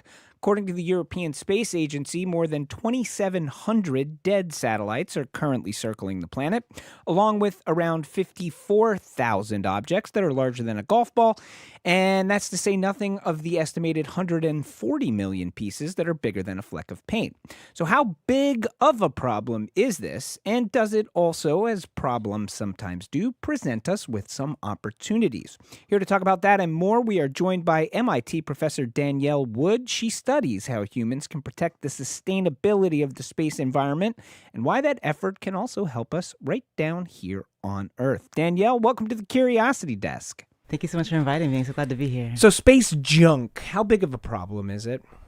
The first thing I want to say is that we're talking about the problem, but I also want to explain why people should care about this. Space technology is already used to address so many needs in our everyday life. Mm-hmm. So part of the story is that technology from space helps make life safer on Earth, supports our weather forecasting, our daily transportation. Yeah. All the technology that lets us get cell deliveries, phones, Uber, that's all coming from space. Yeah. So part of the idea is we definitely need space to be safe, to keep our lives safe. So in that context, you look at this and then you say, hey, is it that like this is an awesome opportunity? We're able to use space for all of these good things. However, let's build it in a sustainable way. Is that, essentially what you say, what you do, and that's what your work's about? A big part of my work at MIT is to ask us how we can design space so everyone can benefit, and so that is true both currently but also for future generations. And right now, we've just reached a really important point where the rate at which we're launching satellites is going much faster than ever. Yeah. And humans have now put so many things in space that I would argue that we're in a position where we're really changing the nature of our relationship between the Earth and space, really in a key way for our generation. So let's talk about briefly, we'll get into the solutions, but let's briefly talk about the problem, because I'm not sure that, I'm not sure that I'm clear on it. I'm not sure that the average person is clear on like how big of a problem this is. One of the troubles I have with space stuff, right, is just it's hard to conceive how much space there is in space, right? So you see these numbers that I was just talking about, how many satellites are up there, how many pieces are floating around up there, but I don't really have a sense of the context of how much space is there out there. So let's talk about like how much is up there. Is the amount of stuff that's around the Earth right now a problem? I do think we're reaching a point that's really critical, and I would say that we do have a serious problem that needs government and commercial action. I can give examples from a practical experience we see with NASA, for example. Okay. I used to work for NASA, and NASA is, of course, major U.S. agency, our main operator of civilian and space, services for science and research and applications. And, for example, there's a team at NASA that I know well, and they spend a lot of their time monitoring, making sure that other satellites don't hit NASA satellites. In the past, we had on the order of like 3,000 to 5,000 operational satellites, but these days there's a much greater rate of launches, which is exciting, of course. Yeah. And there's a lot more satellites that want to go to what we call low Earth orbit, meaning relatively close to Earth, up to about 2,000 kilometers. And that's an area that's very popular for communication systems and for science and observation of the Earth. And it means lots of different companies and government teams want to operate there. So the real problem now is that what we don't have is all the policies to make sure that there's safe operations, to make sure that there's no collisions among all these exciting satellites that are getting launched. For example, thinking about planes, they operate from airports all the time, right? Sure. And it's because we have a global aviation traffic management system that was negotiated. There's a whole international aviation organization that coordinates with all the national aviation authorities, and they spend a lot of time organizing how we do this. Whereas in space, we're still developing what we'll need in the future to be a global space traffic management system. So it means that for now, there's a lot of work happening to do daily coordination and make sure that we're actually moving satellites out of the way if they might hit each other. So, you used the word collision, and I think if folks do think about this, that is the first thing that comes to mind is the idea of, well, if you have too much stuff up there, maybe it's going to smash into each other. Maybe they've seen the movie Gravity where we see that happen, right? I want to play you some sound from an interview we had some weeks back with somebody named Eli Sandler. He's a research fellow at Harvard. Maybe you know him. He's been making a case for, among other things, creating a conference of the parties, a COP, to try to come to some international consensus around space law. Here's what he had to say on the issue of space debris. My fear is that the most likely cause of conflict in space, and thus the most likely cause of what people call Kessler syndrome, which would be one satellite hits another, that creates orbital debris, that orbital debris creates more orbital debris. As we put more and more stuff into space, the likelihood of a conjunction happening is predicted to go up to 30 times a year by 2030. So that sounds a lot. I mean, how much time do you spend sort of worrying about the collision issue? Actually, I spent a lot of time on it. Really? I've done a few things, such as helping design an international nonprofit. It's based in Switzerland, called the Space Sustainability Rating. And it's designed to give a quantitative approach to measure how much a space system, a mission, contributes to space debris. And a lot of my team, my graduate students that I lead, we're regularly, basically every day, working on simulations and engineering analysis to say, here's how likely it is to see collisions, and then here's how we should improve on that. So I'd say it's about a third of the things I do every day, trying to encourage space operators to do everything that we know as engineers that can be done to reduce space collisions. There are definitely professionals whose job it is full-time, whether it's at NASA or other government agencies and companies, who have a full-time job just making sure their particular satellites don't get hit by other satellites or orbital debris. You listen to the Curiosity Desk. We're speaking with MIT professor Danielle Wood about space junk and how space technology can help make us better Earthlings, I guess is a way to put it. I want to stay on some of the sort of concerns or theoretical or actual concerns about the stuff that we are putting up in orbit. As I mentioned in the introduction, we recently saw this piece of a SpaceX rocket which had launched up. A piece of that, I guess, ejected away from the Earth and hit the moon. How big of a concern is that particular incident? And I guess just more broadly, how big of a concern is the idea that some of this stuff that we send up is just going to flutter out into space and hit other things? I want to answer this question with a full disclosure that I'm one of the engineers trying to send things to the moon.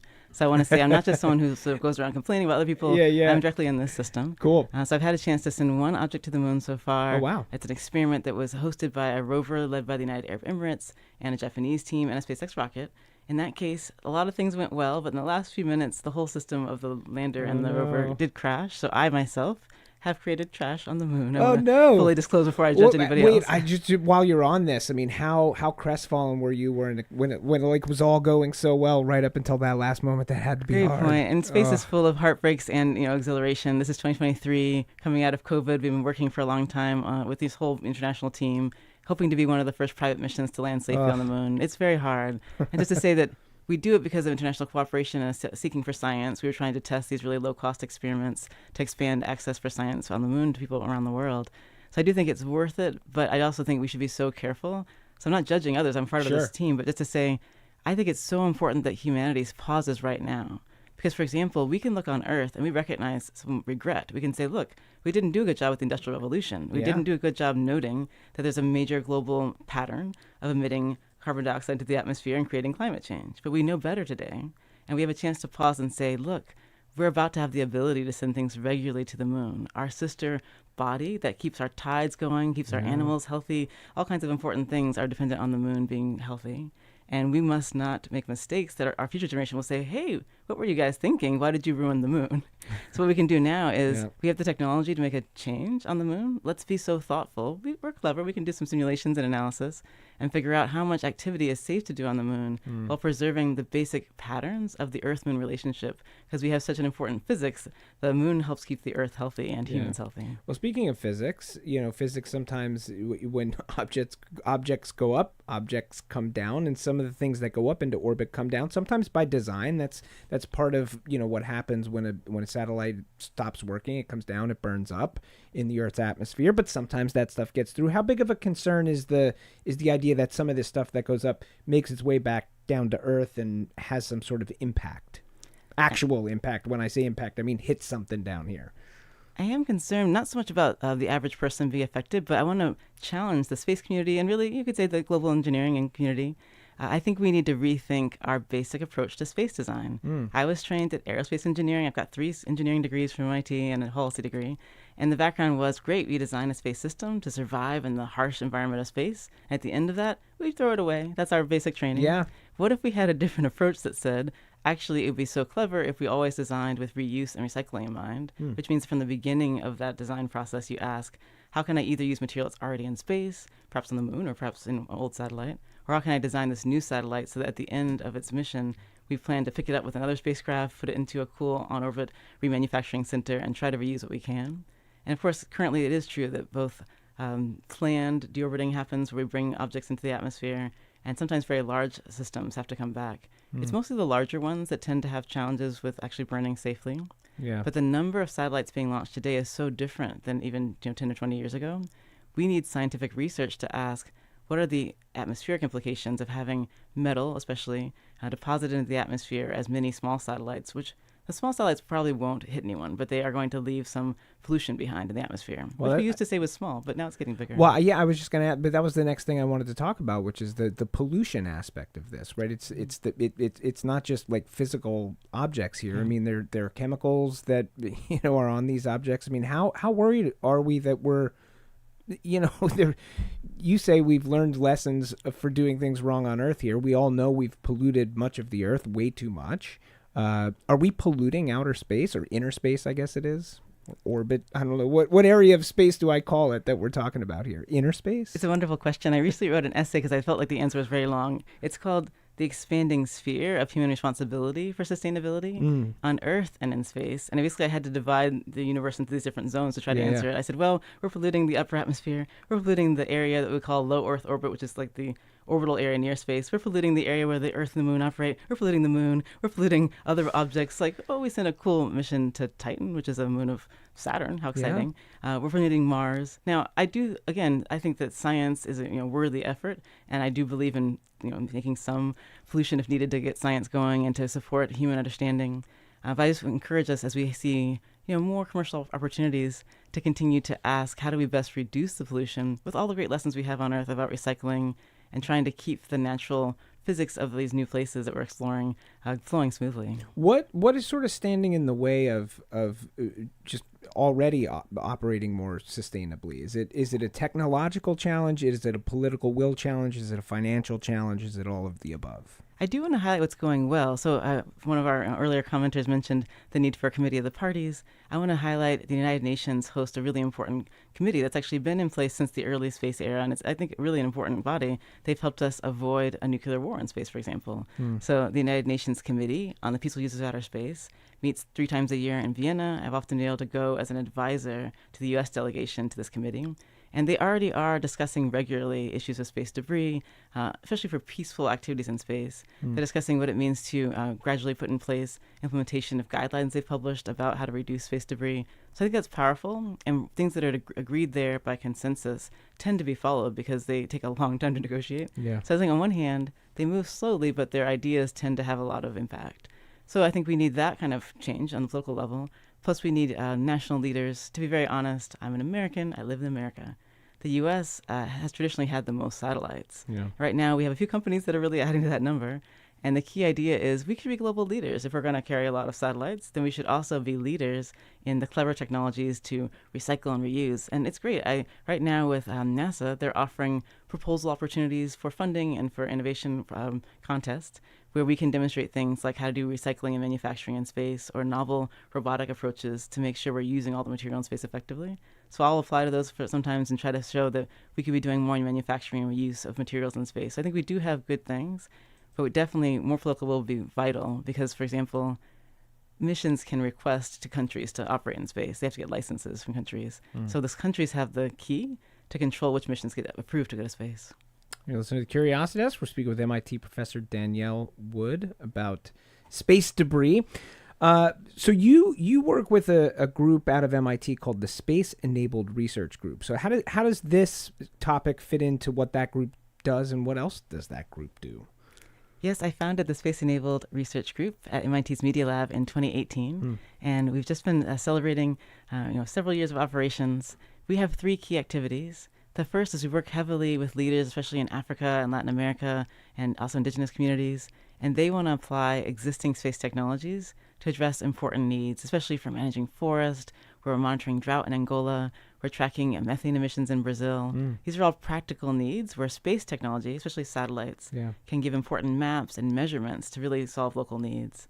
And then along the way of working that, I realized, well, if we have too many space debris collisions, all this great benefit could be lost. Goes away, And I want to see other countries, in addition to my beloved home, I want to see other countries have the option to operate their own satellites. So I started becoming an advocate for, you could say, equitable access to space, which means as countries in Africa continue to operate their satellites, there's also room for them to do it safely. So we spend time researching through simulation and through engineering design approaches, both recommendations for how to be more sustainable.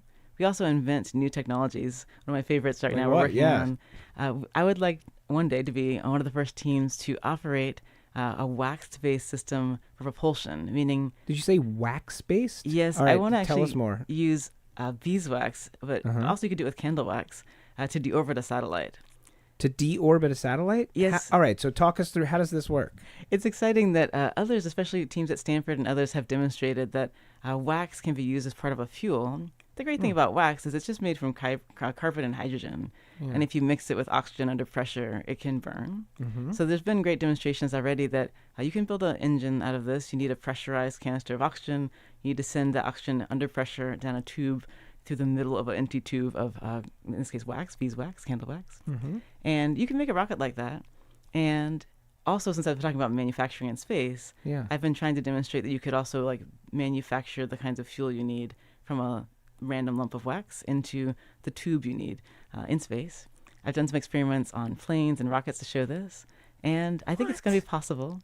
And I continue to look for collaborations and getting opportunities to kind of do parts of this experiment. And it'll take me a couple more years, but I hope one day to say that we've launched a system that has a small rocket on it on the satellite, where at the end of the satellite's mission, we helped it come back safely into the orbit and into the atmosphere using beeswax. That is wild. You think you're going to pull it off? I think it's physically possible, and if I can get my team together and motivate, I think we'll do it. All right. We have been speaking with MIT Professor Danielle Wood, who has guaranteed us, I feel like today here, that she will be the first person to deorbit a satellite with a beeswax rocket. So stay tuned for that. But we have been speaking about space debris and how sustainable space tech relates with us here on Earth. Professor Wood, thanks so much for taking the time and chatting with us today. Thank you for addressing this really important topic. Thanks so much. When we return, Arnold Schwarzenegger and Danny DeVito. I'm just kidding. We can't get them. Who are we, the Culture Show? No. But they were in that 1988 film, Twins, and we are talking about twins next. Not the film, but twins ahead of the Twins Day Festival in, where else? Twinsburg, Ohio. It's the Curiosity Desk. Don't go anywhere.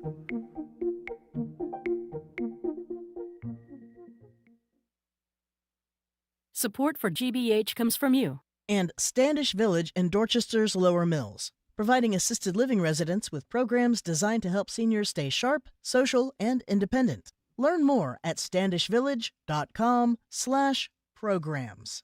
The local businesses you hear about on this station power trusted journalism and stories that strengthen our community. Join the corporate sponsors who make public media possible. Learn more at gbh.org/sponsorship.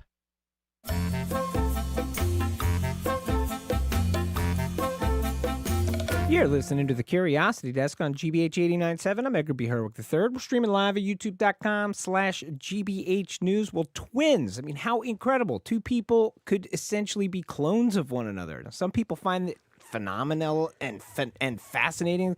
Sometimes people find it a little strange. A lot of us at some point in our lives have wanted to be a twin. Others, like my guest today, study how they're influenced by their genetics and their environments. Twin studies, it turns out, can teach us a lot, not just about twins, but also about all humans. Starting tomorrow, the Twins Day Festival, the world's largest annual gathering of twins, takes place in Twinsburg, Ohio. So what better time than today to learn more? Here to help us celebrate the start of the festival and enlighten us about some of those twin studies is Dr. Kim Saudino, professor at BU and director of the Boston University Twin Project.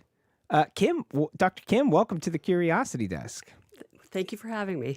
Okay, so how do twin studies work generally? Like, you paint a picture for me. Like, if you and I were twins, how would you like design a study, and how would we be treated differently in this study?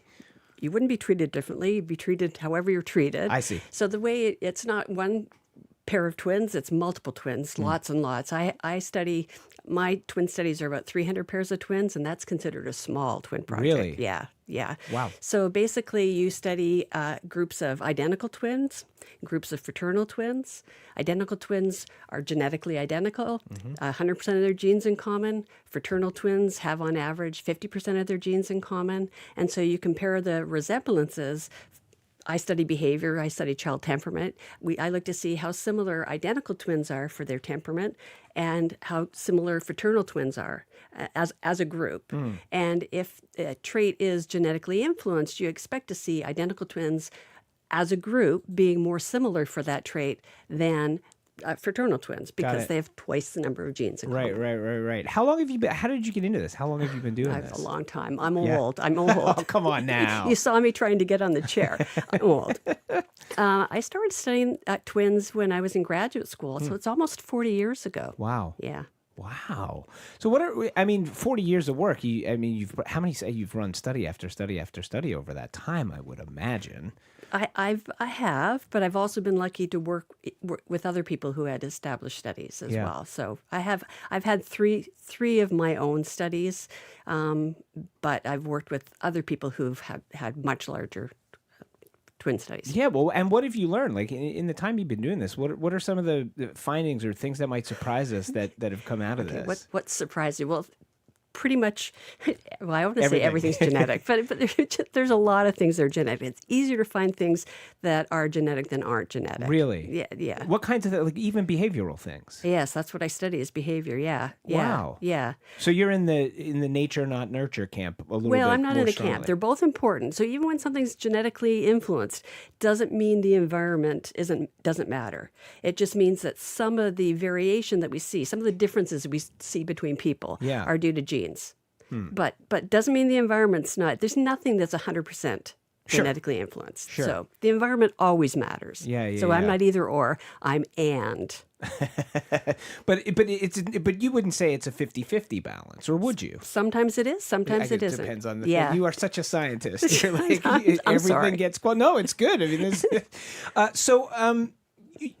What are things that we have learned about? I mean, one of the things that I find interesting about the idea of studying twins is you can learn about people who are not twins by studying twins because they are a very specific group, right? So you can kind of then draw conclusions. So what have we learned? What do we know just generally about people that have come out of research into twins over the years? Well, so I use twins as a method to understand why people differ.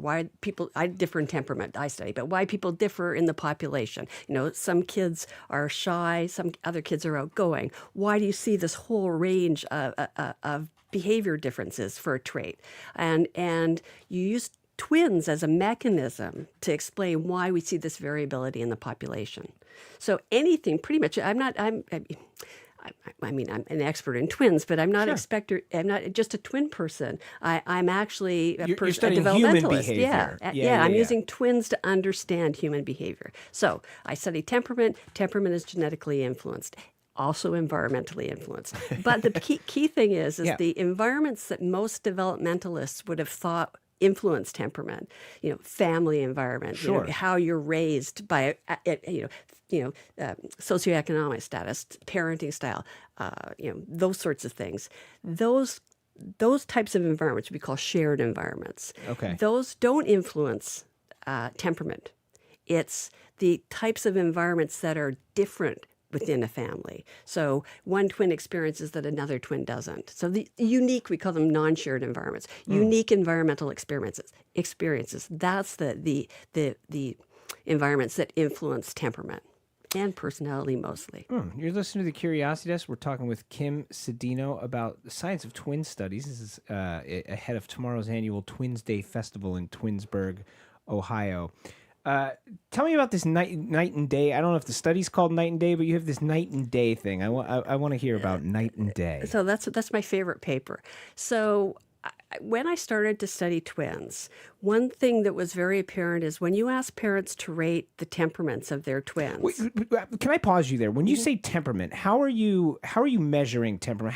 How are you defining temperament? I think we sort of know what a layperson means when they say temperament, but you're a scientist. So, like, when you say temperament, how are we defining temperament? I'm going to give you a very non-scientific great. answer. No. You can give us either. I think it is kitty personality. Yeah. It's personality, but it's sort of more basic. Is it like how quickly you're going to get frustrated, kind of stuff? Shyness, emotionality. So how quickly you expressiveness? Get, do you talk a lot? Do you not talk a lot? Activity level. Okay, so very basic sort of qualities. Okay, all right. So go ahead. So typically, the most frequent method of measuring temperament in twins and non-twins is parent rating scales. You ask parents questions. A child is on the go. From a scale from 1 to 5, how would you rate them? Oh, interesting. So you have a lot of questions like that. And what happens is with twins, you see this very unusual pattern. You see identical twins, parents are telling us their kids are similar. And for fraternal twins, parents are telling us their kids they're different. And it's science. Correlations, positive for identical twins, negative for fraternal twins. They're rating them as opposites. One is active, the other is inactive. Oh, really? But when you use a more objective measure, such as? I use motion recorders to measure activity level. So I put little motion recorders on kids' arms and legs and leave them on for a couple of days. Yeah.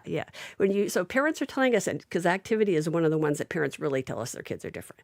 So when you put the motion recorders on the kids, you find that identical twins are similar. Fraternal twins are about half as similar as you would expect from a genetic hypothesis. Right. Parents are telling us that they're opposites. Interesting. So what we think's going on is there's a rating bias where parents are exaggerating the differences. They do it more. They do it for identical twins, but they do it more for fraternal twins. I wonder. I mean, do we have studies? And now I'm just thinking, like, do we have studies of how they would treat siblings that are not twins at all? That's the night and day paper. Oh, okay. That's the night and day paper. So that led me to think, well, parents are doing this with twins.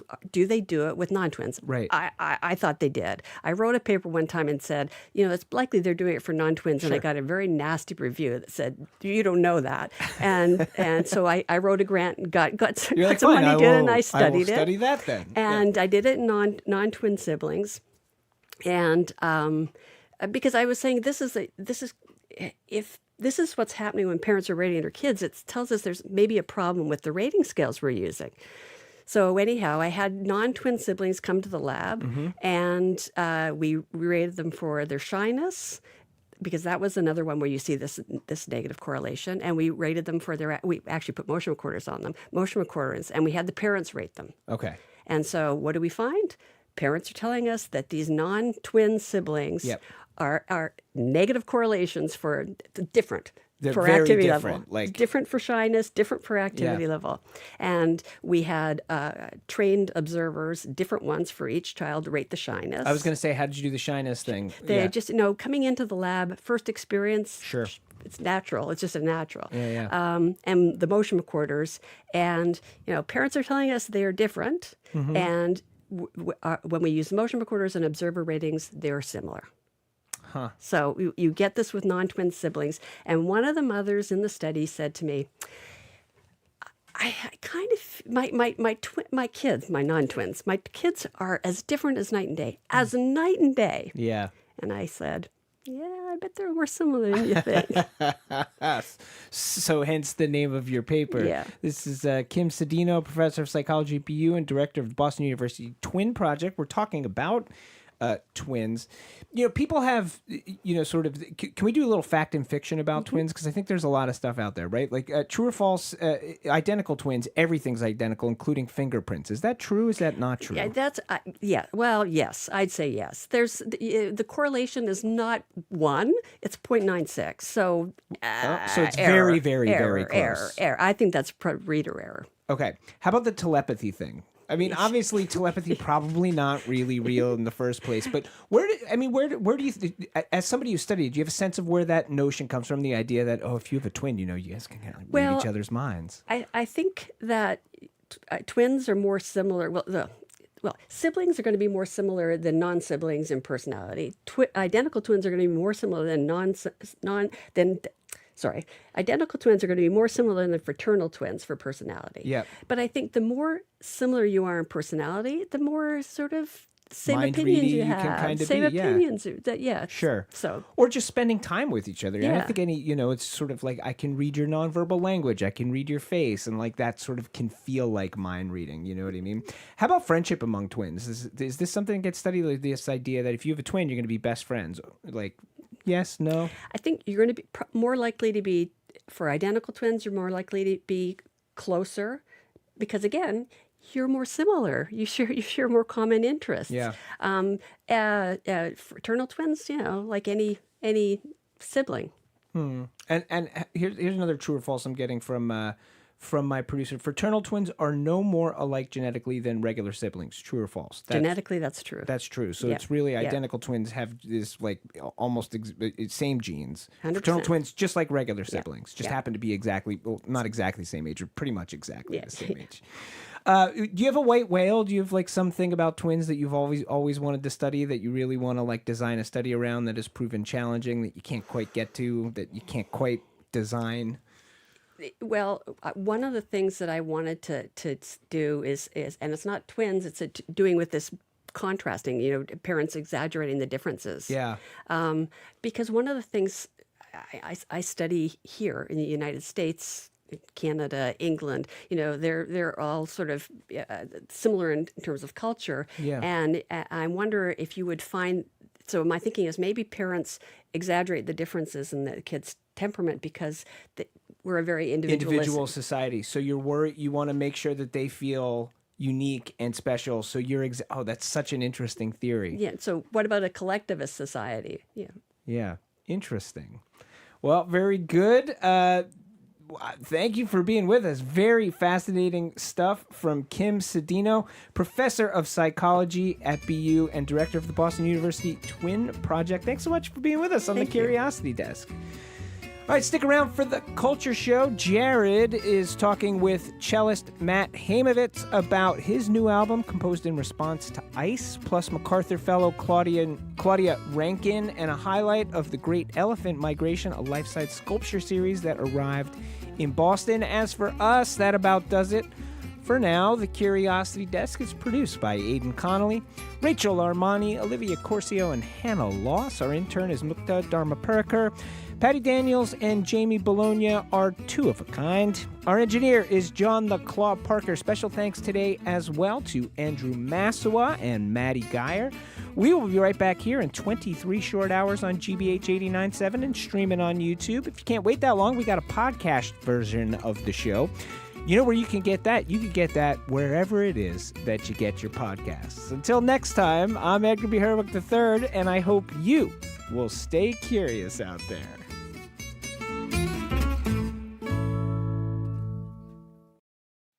What's trending? What's interesting? What's going on around town? We're talking all things arts and culture on The Culture Show, next on GBH 89.7. Funding for our programs comes from you. And the Cambridge Homes, a nonprofit independent and assisted living residence with a tradition of service, working with Cambridge area seniors for more than 130 years. Learn more at thecambridgehomes.org/tradition. When Detective Alexa Crow investigates the death of a popular male nanny, she discovers some pushy parents. But who killed the caretaker? Watch My Life is Murder tonight at 8 on GBH 44.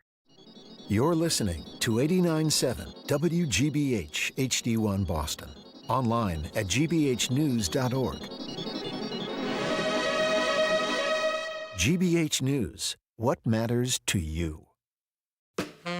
I'm Jared Bowen. Coming up on The Culture Show, cello virtuoso Matt Haimovitz.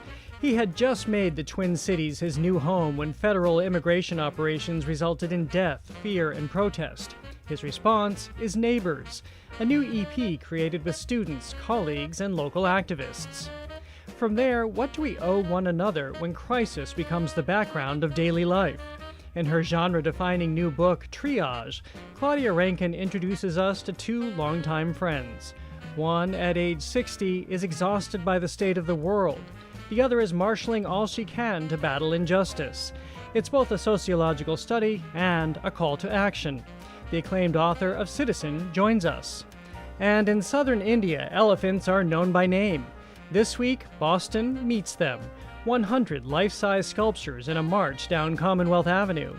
Woven by indigenous artisans from a plant choking their native habitat, the great elephant migration turns a herd into an argument. That survival begins when humans learn to coexist. Co-founder Ruth Ganesh joins us. That's all right now on The Culture Show. The Culture Show is made possible in part by a generous contribution from the Fiducia Fund, proud to support this station's arts and culture programming. Neighbors, a musical response to the fear, grief, and resistance that consumed Minneapolis and St. Paul during ICE operations earlier this year. Cellist Matt Haimovitz has barely settled into the Twin Cities to teach at the University of Minnesota when the violence erupted. As protesters filled the streets, as parents stood watch outside schools and businesses sought to protect immigrant members of the community, Haimovitz found himself questioning what music and a musician could do. His answer is a 3-track EP recorded with colleagues and students. Neighbors pairs David Dickhow's new work I Am Spirit with Julius Klengel's Hymnus, performed by 12 cellists, and a new version of Ernest Bloch's Prayer incorporates the words of Minneapolis activists. Matt Haimovitz is a multi-Grammy-nominated cellist and assistant professor of cello at the University of Minnesota. He joins us now. Welcome to The Culture Show. Great to be with you, Jared. Well, I am so fascinated because of what you chose to do and how quickly you did it, really, in terms of what you experienced. But just to back up a little bit, you had just left Canada, of all places, to move to the Twin Cities. When this happened within the year, what did you see unfolding around you? Well, yeah, I picked a good time to come back to the States, didn't I? Yeah. I didn't get the memo, but I had actually otherwise a wonderful year at the university and in the Twin Cities discovering. I've been to the Twin Cities to play many times, but it's so wonderful to get to know people and just generally what's happening there. It's a great energy and great community. And then we had ICE start to just attack our own citizens, and it was unbelievable. I kind of froze for a moment and didn't know what to do, and it was incredible to see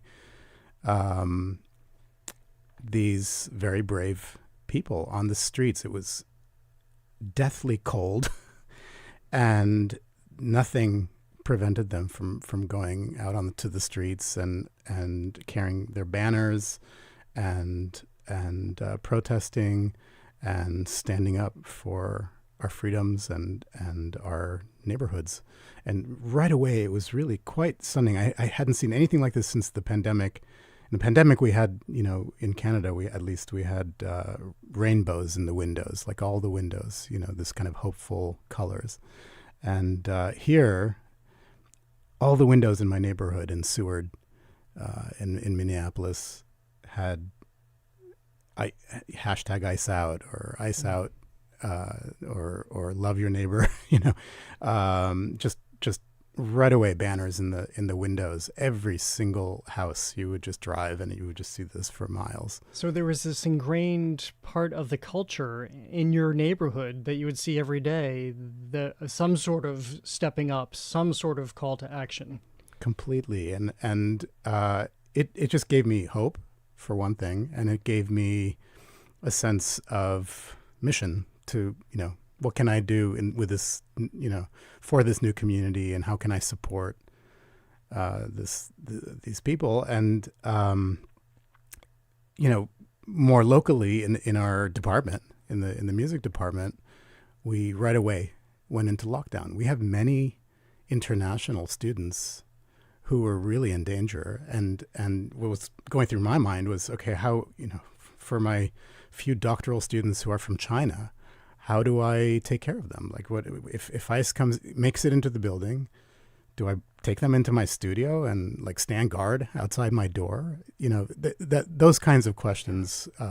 It was really, I couldn't believe this was happening in my country. I never stopped thinking of it as my country, even though I lived in Canada for 20 years. I knew I would come back at some point, and I just picked a very dramatic moment to come back. Well, I have to say, even as you're describing it, and of course we've been talking about this for years now, and I still can't believe I'm hearing it from you about a city that you live in this country.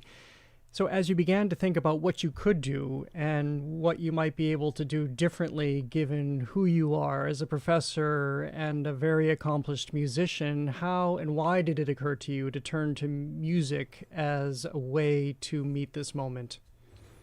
Well, really, that's my only voice, and really, or my main voice, I would say. Always. It's always been the cello and music. And I find, there's no greater privilege than making music with others. And no matter where you're from in the world, no matter what the age, you start playing together and it brings you together. And when you bring this to an audience, it brings all of us together. So for me, there's no better metaphor for neighbors. That it was a musical statement. I've always wondered about the Bloch piece because the Bloch prayer is for cello and piano, but I've always thought of the piano as my congregation.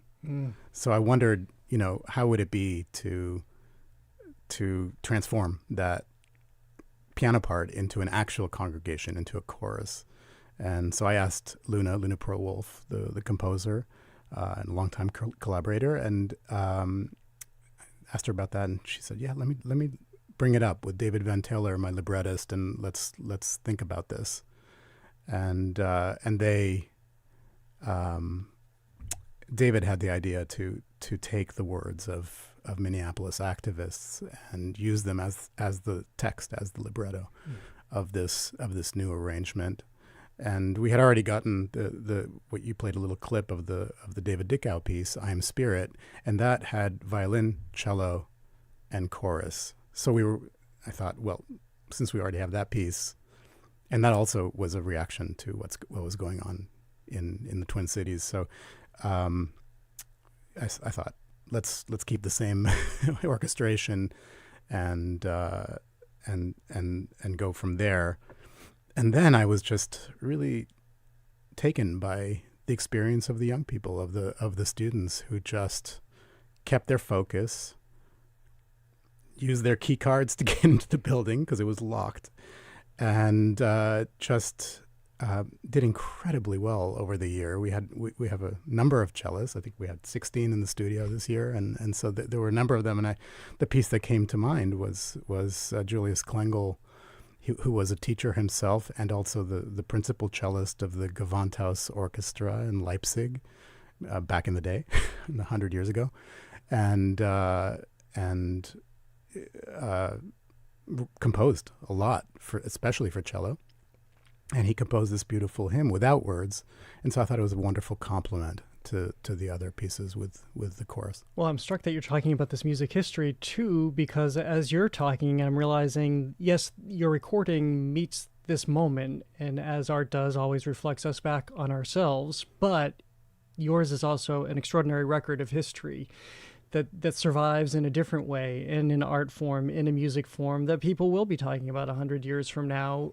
How mindful were you of the legacy that you were also creating for future generations to talk about this moment in our country that both of us find incomprehensible? Well, no doubt, we're living through history, but I wasn't really thinking about that. I was thinking of survival and nourishment and inspiration and trying to make sense of what is going on and how we can come together to overcome. And I shouldn't say it's incomprehensible because, as Claudia Rankine will point out in the upcoming segment, this has happened throughout history. This is a repetition of history.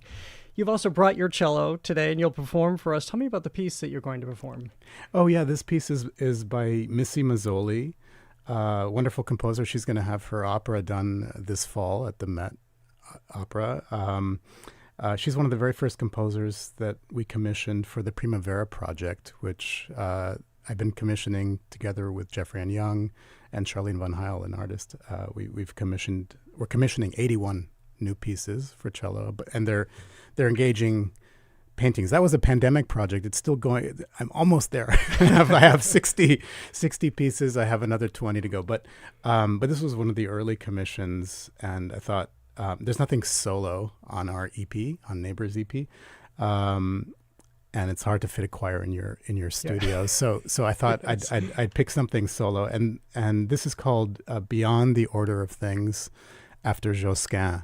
Josquin, of course, being composer from the 16th century, and so she does in music what Charlene Von Heil, the artist, did, reimagining the Botticelli Primavera painting. Well, I'll invite you over to your, just a couple of inches away, your cello. And again, for people just tuning in, I'm speaking with Matt Haimovitz, a cellist and assistant professor of cello at the University of Minnesota. We have been talking about his new EP, Neighbors, but he will perform live right now Missy Mazzoli's Beyond the Order of Things from the Primavera Project.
And that is a piece by Missy Mazzoli titled Beyond the Order of Things from the Primavera Project, performed by Matt Haimovitz, a cellist and assistant professor of cello at the University of Minnesota.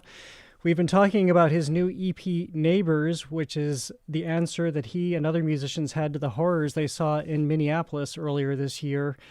As we were talking about that before you performed, and hearing the voices respond, and then thinking of you describing the cello as an instrument that is most akin to the human voice. How do you see and hear that? Well, it is an anthropomorphic instrument. Just look at it. It's got the body and the head and all of it, the shape of the instrument. But most of all, it's the resonance of the instrument and the range. There's something, well, I mean, it goes from the bass through to the baritone, tenor, soprano. And I like to think, one of the reasons that I was attracted to the cello is that it can do anything. You can't add overtones, but you can take them away. And so when you start to take away overtones, you can make the cello sound like an electric guitar or a flute or really whatever you want. And I love actually... Not only do I think of it as a voice, but I love actually trying to play other voices, Jimi Hendrix and other things. By the way, you mentioned, how did we turn it around so fast? I've never turned around anything so fast like Neighbors, and I took inspiration from Bruce Springsteen. I just thought if he can do it, there's got to be a way. Did he filter in? Because of course we know he came to Minneapolis, and the music that rushed out and gave us a sound and a sensibility to this moment. How did that wave ride through you?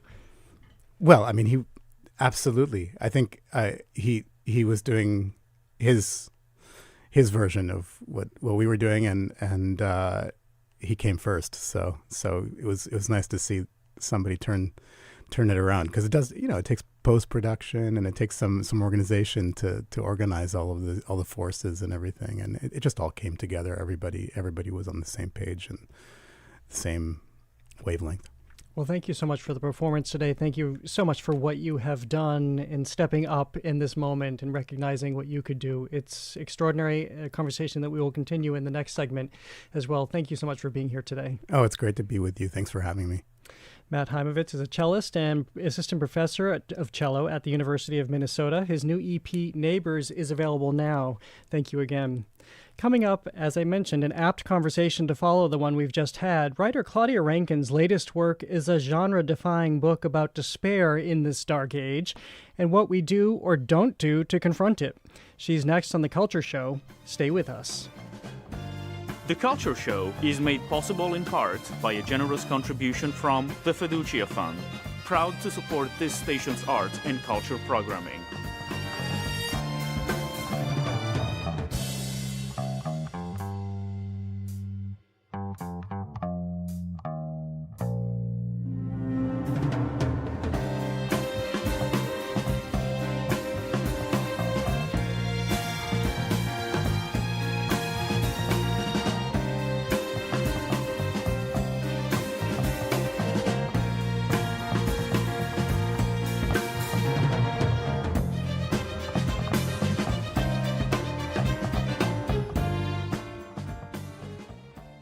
If you really want to know what's going on in this country, hi, my name is Isaac. I'm calling from Columbus, Ohio. You have to get away from the extremes and listen to the middle. This is Samantha calling from St. Louis, Missouri. On The Middle with Jeremy Hobson, I take your calls live on some of the biggest issues we face. While I have hope for change, there are so many issues that I feel like are not being discussed on either side. Join me each week on The Middle. Tonight at 9 on GBH 89.7. Funding for our programs comes from you. And Burton's Grill and Bar, serving weekend brunch with dishes like cast iron French toast, chicken and waffles, crab cake Benedict, and short rib hash. With 8 locations in Greater Boston, burtonsgrill.com. And the Foundation for Chinese Performing Arts, presenting a series of concerts at NEC by distinguished musicians of varied generations through August 22nd. Details at ChinesePerformingArts.net. And Boston Medical Center, rated Best Regional Hospital for 2026-2027 by U.S. News and World Report, committed to providing compassionate care in our communities for over 30 years. GBH Radio is here for you every day with the news you depend on. Sustaining members make this possible. Their small monthly contributions, joined with fellow listeners, add up to huge community support. Learn more at gbh.org/sustainer.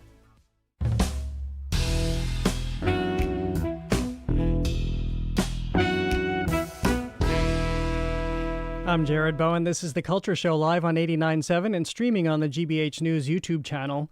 In an emergency, triage means deciding what demands attention first. But how do we make that choice when the emergencies never seem to end, when war, racism, climate disaster, and private grief all compete for our attention?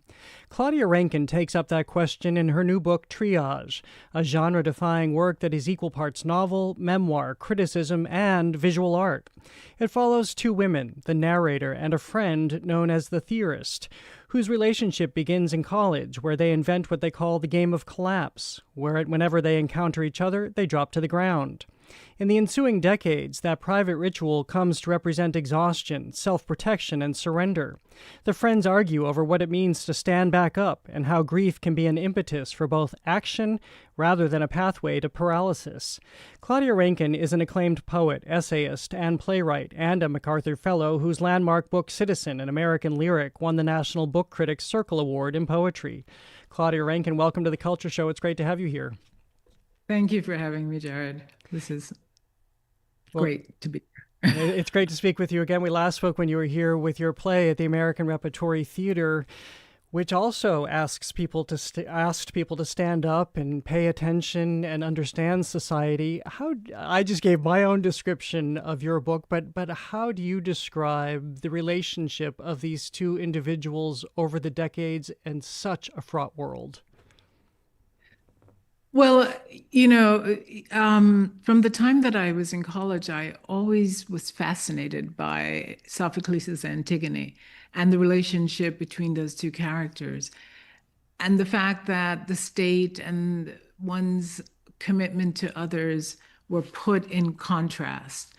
And so with the pandemic and then the wars in Gaza, and the Ukraine and everything that's happening with climate change, I thought, we are being asked as a society to live with dead bodies and ungrieved dead bodies. And, this dynamic started, I think, with the pandemic.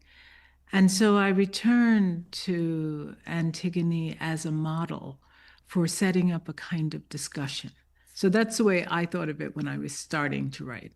And you have these 2 very different personalities. One is beset by the world and struggling and buried by the too muchness of now, as she describes it, whereas the theorist seems undaunted and with unflagging energy wants to continue to move forward to make sure people are paying attention and rising up in this world. And I think so many people feel that conflict daily. I wanted to show that both positions were legitimate in a way, that the feeling that one is unable to think past the disasters, come up with a new way to address things is real. I mean, I think a lot of us were shocked to know that a genocide was occurring in our lifetime and we had nothing and no way to address it. And so, but I also have had the privilege of having friends who are thinkers and activists at the same time. People like Judith Butler, for example, or Lauren Ballant, Adadami Shimbly, writers, thinkers. And so I took all of these women as one woman, these people who are generating thought about our times, but also very much in the center of action, activism, response. And yeah. As you point out, for people who pick up your book, Triage, they will also find a wonderful reading list at the end as well, places to continue the path that you're charting out here. I'm also very struck by the passage of decades, and we know what happens in youth when you have all the energy in the world, and we know what happens when you reach 60 and you've seen so much of the world. How is it for you to reflect on that passage of time and the wariness that sets into a body and a mind?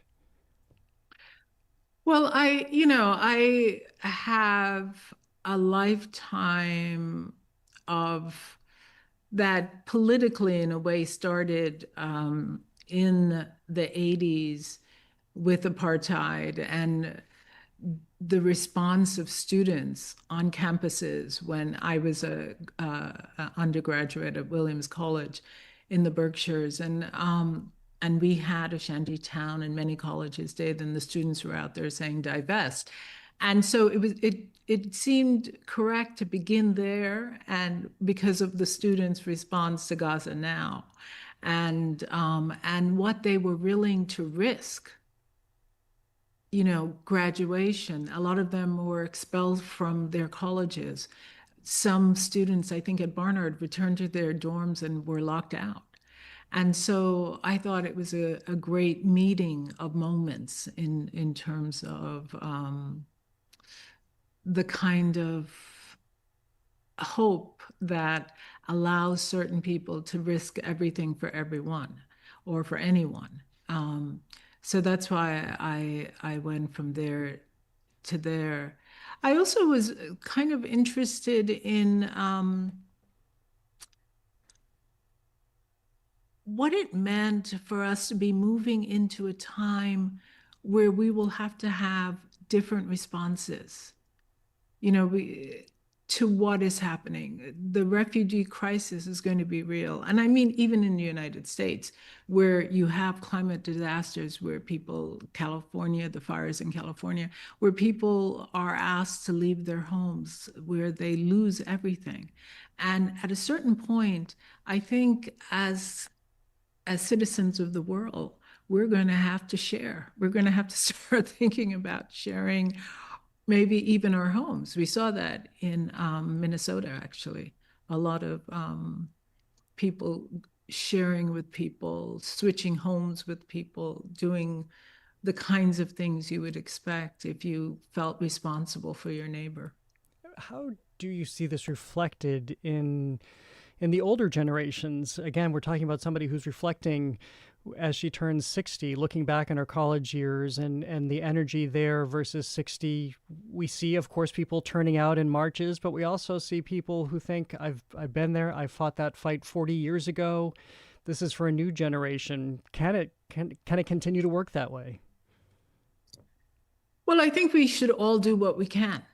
And being 60 means that there are things you can't do, and being 18 means that there are things you still believe that maybe at 60 you're a little bit less willing to go there. But we will all be asked to do, we are being asked to do more. And I certainly feel like in Minnesota, what I saw was everyone out, everyone doing, no matter their age, the 60-year-olds, the 70-year-olds, the 20-year-olds, the 40-year-olds, everybody was doing what they could. And I don't believe in this judgment issue around telling people what they should do. I'm just asking you to do what you can do. Tell me, first of all, if people are just tuning in, I'm speaking with Claudia Rankine, an acclaimed poet, essayist, and playwright. Her latest book, which we're talking about, is Triage. Tell me about this game of collapse and what it represents. Well, it actually happened. We did have that game in college. And the idea was, if I see you with all the love I have for you, I'm just going to collapse. And so we did. We would fall down. And it started out as a kind of fun joke. I'm sure it ended when the snow came. Yeah. But in the fall, it was fun. But now I was really interested in what metaphor would meet this moment of being conscious of, empathetic to the dead. And we were being asked to, or being told that we couldn't grieve for certain people and we could grieve for other people. And I thought, I want a metaphor for this book where you were forced down on the ground with everybody who is dead. And so the grief had to be one-to-one, you to them, so that you understood that you're not far from that as well. So we have to begin to remember what's important, not political parties, not people we like or dislike, but the fact that people are losing the ones that they love. The symbolism continues, I think, in a really powerful way with, of all things, the couch. And I should explain for people that your book is also filled with wonderful artistic images and representations by artists people may or may not know, but they're folded into this story, including a number of images of couches. As you think about it, something so intimate because we're literally embraced by them. We interact with them every day, but yours in this book that you've selected take on different forms, and it teaches us a lesson. Well, I began thinking about the couch as the resting place for those of us who are in the protected classes, those of us who had a place to live and who could have a living room with a couch, and how over time you begin to think of the couch as a place where you rest. And then I thought, what if the couch was the thing that was keeping us from having a real recognition of the world and what was really happening out there to others? And so I went and searched for couches that didn't really hold you, that didn't offer you comfort. And apparently there are lots of them.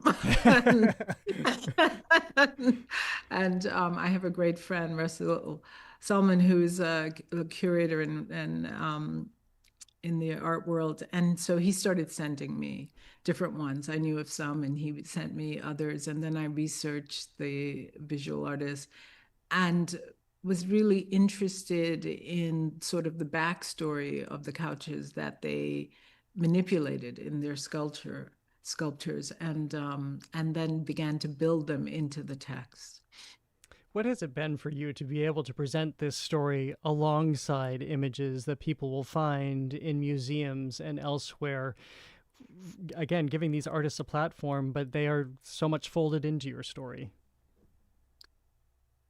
Well, I wanted to write a book, not just now. I mean, Citizen also utilizes images and others of my book, because I feel that if the book asks different things of our body, the position of the reader is one thing, but the position of the viewer is another thing.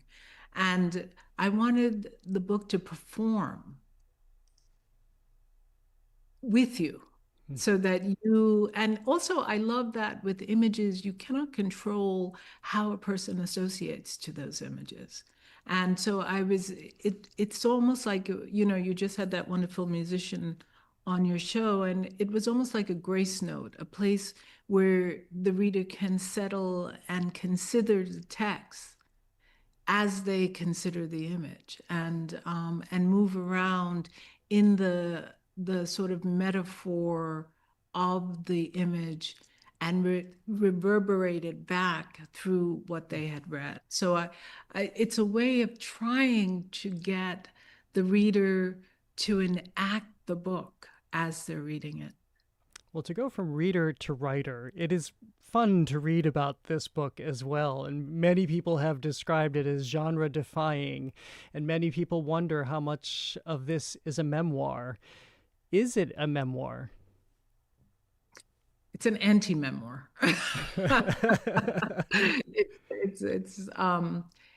It's not a memoir because I wasn't trying to tell my story. I was using parts of my life to serve the book, but not using the book to tell my story. So I had these two characters. I needed to give them a backstory. And because I don't have a long tradition as a fiction writer, I thought, well, I'll just use what I know, which is part of my life and the lives of my friends. And so so the bits, there are two women. One of them has Jamaican parents, went to Williams College, did those things. And then the other, I have a very good friend who is also a writer who's from Ramallah. And so I used her backstory, but it's not her story at all, because it's also the story of many other people in my life. One of the funny things is sometimes a friend will read the book and they'll say, I remember that, but not anything else. And that's correct, because none of the other stuff is theirs. And so I just thought, I'm going to create these two characters, not through my imagination, but through all that I have encountered in my life. And to go to the title of the book, Triage, which, as you explain in the book, triage is chosen as a word, as a obviously what we use in hospitals, but as here in this case, as it relates to language. Well, the quote is something my daughter said, and I love my daughter, and she's a very smart woman, and so I was struggling to explain something to someone, and they kept saying, "Well, why does the term keep changing? Every 10 years, you have a different term for the same thing." And I was saying, well, because at this time, this is what was available to us, and this is what seemed urgent to address. And finally, my daughter just said, I think what my mom is trying to say is that language performs like triage, that it addresses the thing that is most urgent at the time that you need it. And I looked at her and I remember thinking, that's the title of the new book, Triage. We are confronted with so many emergencies. They're all emergencies. Climate change is an emergency. Gaza is an emergency.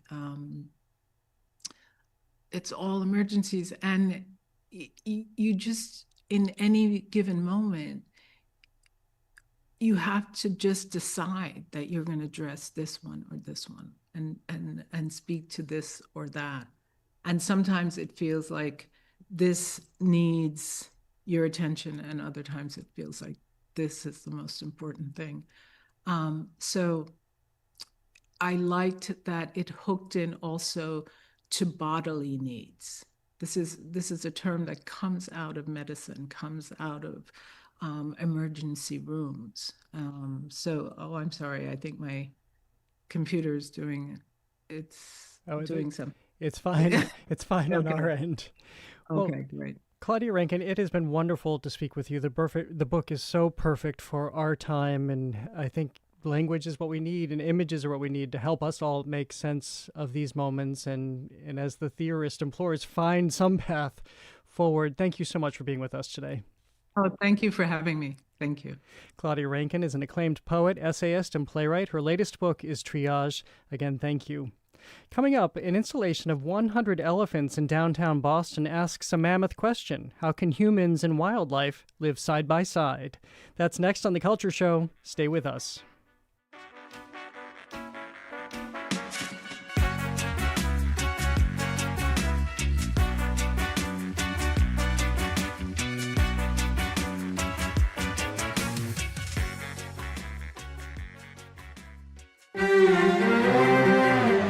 I'm Marco Werman. Written nearly 80 years ago, a lost memoir on the horrors of Hiroshima is finally available to the public. We still haven't really dealt with the full implication of that or taken all the necessary steps to make sure it doesn't happen again. A survivor's account of the world's first nuclear attack, next time on The World. This afternoon at 3, here on GBH News 89.7.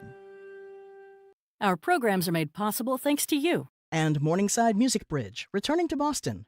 The summer program shines a spotlight on young classical musicians from around the world, with concerts now through August 7th at New England Conservatory.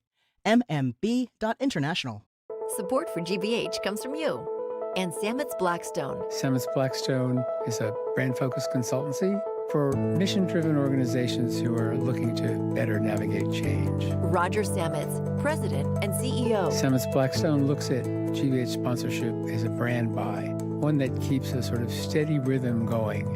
And we know it works because people thank us. And just like yesterday, the phone rang. To learn more, visit gbh.org/sponsorship. The GBH News app is your home for trusted local news, so you can get the news you need and get on with the rest of your day.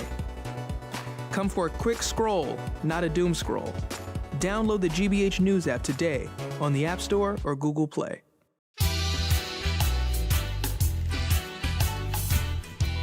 I'm Jared Bowen. This is The Culture Show live on 89.7 and streaming on the GBH News YouTube channel. In southern India, the elephants have names. The communities who share their landscape know their habits, histories, and personalities, and have learned how to live alongside these massive and majestic animals. This weekend, Boston will meet that herd in the form of 100 life-size sculptures installed along the Commonwealth Avenue Mall. Artisans from India's indigenous communities made each elephant from Lantana camara, an invasive plant overtaking the forests where the animals roam. The result is spectacular, but the idea behind it is practical.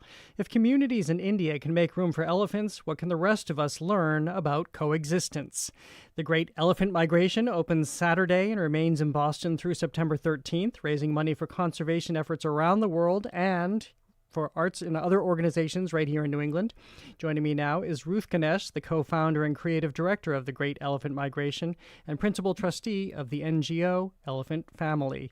Ruth, welcome to The Culture Show. It's great to have you here. It's wonderful to be here with my elephant friends. Yes, and I was there yesterday. We'll be seeing some of my pictures that I took right after the show because this is just around the corner from our Boston Public Library studio. I ran over to see them. As you were just telling me, I only met a few of them because you were still unloading them.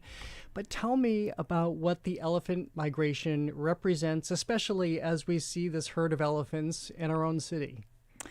Yeah, I mean, I think you've described it already so well. I'm glad it's the message is getting out there. The herd really represents the story of India, which is an anomaly in the rest of the world, and that you have this huge growing human population. It's like 1.4 billion people. But unlike all other countries, the number of animals has actually been increasing. So in the last 40 years, it's doubled the human population, but also doubled the number of tigers. The elephant population is growing, rhinos, even lions and gyr, they're all growing. So India herself is a country of coexistence, and it's because of their culture and their spiritual beliefs, as well as great conservation projects. So the herd speaks for India, speaks for all the other animals around the world that are trying to navigate human spaces, but it very much speaks for their creators, who have a respect for elephants that extends to the point that they would describe them as beautiful people. Oh. So, and we meet these beautiful people. Tell me about how they're made and how they so correspond to individual elephants.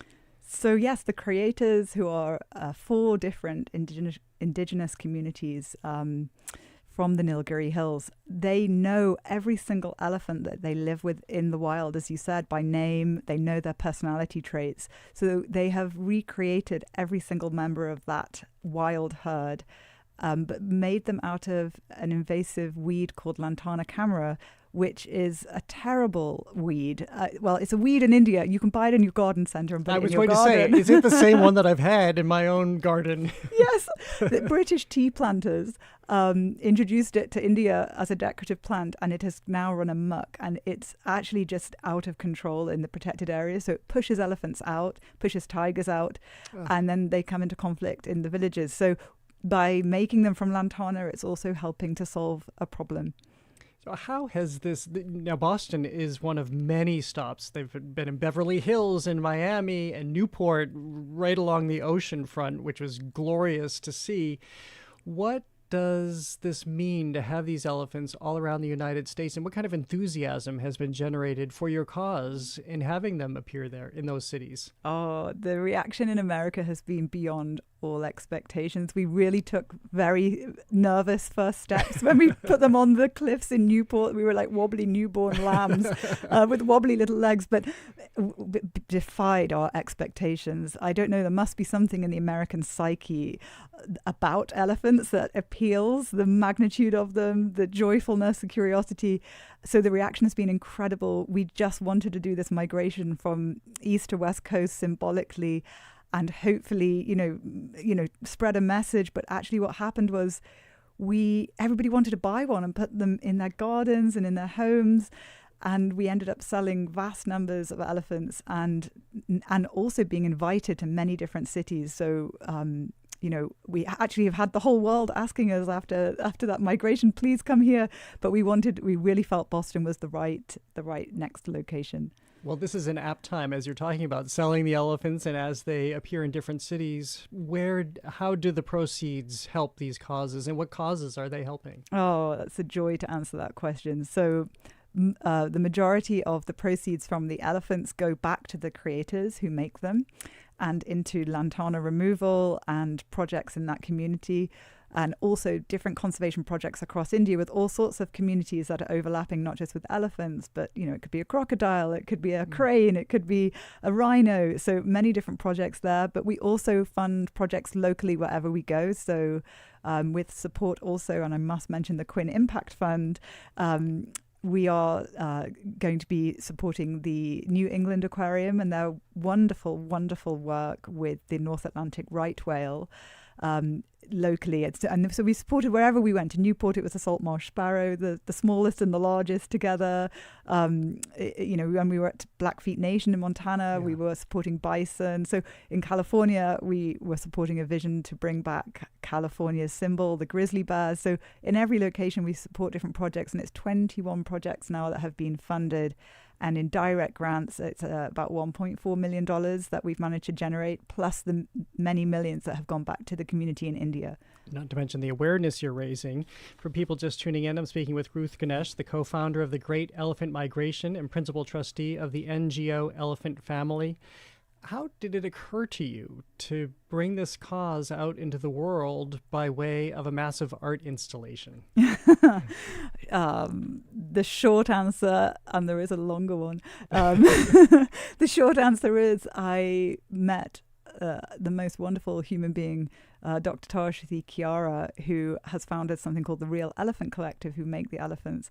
And I'd been working in elephant conservation for 2 decades, lots of different sciencey projects going on. And then I stumbled across Tash and his work with elephant personalities and this place in India, the Nilgiri Hills, where people overlap with elephants in the densest concentrations anywhere in the world. There's 450 people per square kilometre and 150 wild elephants roaming around. They're literally in everyone's back gardens. So I was amazed by that. And I'm more amazed when I went deeper with the community and realised the reason they were overlapping so successfully, and it's not without its challenges, but they were very much wanting to find a way to live alongside each other, was actually because of culture. It was because the communities there, the indigenous communities, worship nature. They see elephants as gods. They see every living thing as having a spirit and a soul. And I found that to be a revelation. I hadn't considered culture. And I realized, conservation is downstream from culture. You have to operate at a wider cultural level for your project to work. So that was one of the inspirations. The other inspiration was the founder of Elephant Family, was this incredible man, sort of modern day Indiana Jones, called Mark Shand. And he rode an elephant in the 1980s across India. He rescued her from a begging situation, rode her across India, and wrote this best-selling book called Travels on My Elephant, which is a brilliant read. And he very unexpectedly and tragically passed away in New York in 2014. And that was when, in my head, this idea just came to me like a vision. We have to recreate his journey, but why don't we do it with 100 elephants and migrate them across America in his honor? So it was a few different things coming together. And it took a lot longer to realize it. It took a long time to create the whole situation. We have now 300 people making elephants, 30 villages. So that all took a long time. But yeah, oh my gosh, it's so joyful to finally be migrating wherever we may want to go and wherever we're invited. Well, I am assuming that you have spent a lot of time around elephants yourself. I have. And how would you describe them as animals and the coexistence that we can have with it, or that you have found with elephants? Yes. I mean, elephants they're an animal that are beloved by the world, I think, because it's so very obvious their character traits. They're, the biggest animal, but yet they are so gentle and patient. They can face huge challenges, but they are only aggressive if absolutely pushed to it. Then, I think people really relate to their family structures. And, elephants now have been known and recorded to even bury their young, in trenches. They'll cover them with leaves and sticks. And that's been recorded repeatedly in Assam and northeast India. And, you can see the communication between elephants happening in real time, not just through the vibrations in their feet, but they actually have, and it was so interesting, indigenous communities have forever said the world, the living world is speaking. And you kind of sense that with elephants. And there was this great study that came out very recently that proved that elephants have specific vocalizations for each other. So they have names for each other. So I think all of that is perhaps just a little bit more obvious in an elephant. But I also think, you look at them and you never get used to, it's like looking at the Himalayas. You can never get used to how curious and creative they are as an animal. I think it was Picasso who said that the elephant is evidence that God is an artist. And that's for me, that's the quote. People love elephants because they just have so many qualities that we can relate to, but they're also in this incredible package. What do you see in the young ones? Because I noticed how many young elephants I saw yesterday among the herd, and you get a sense even in how they're arranged yesterday. And I know you were just unloading the sculptures, but just how integrated into the family structure, into the community structure they are. Yes. Oh, it's so lovely to talk about the babies. And we do have a lot of babies. Those babies are going to be sprinkled all over Boston, actually. So we have got too many babies in the herd right now, but a lot of them are making their way to different hotels and restaurants. But the babies are, when a mother elephant gives birth, which is often in tea plantations, actually, is there a safe place for mother elephants to give birth in such a crowded landscape?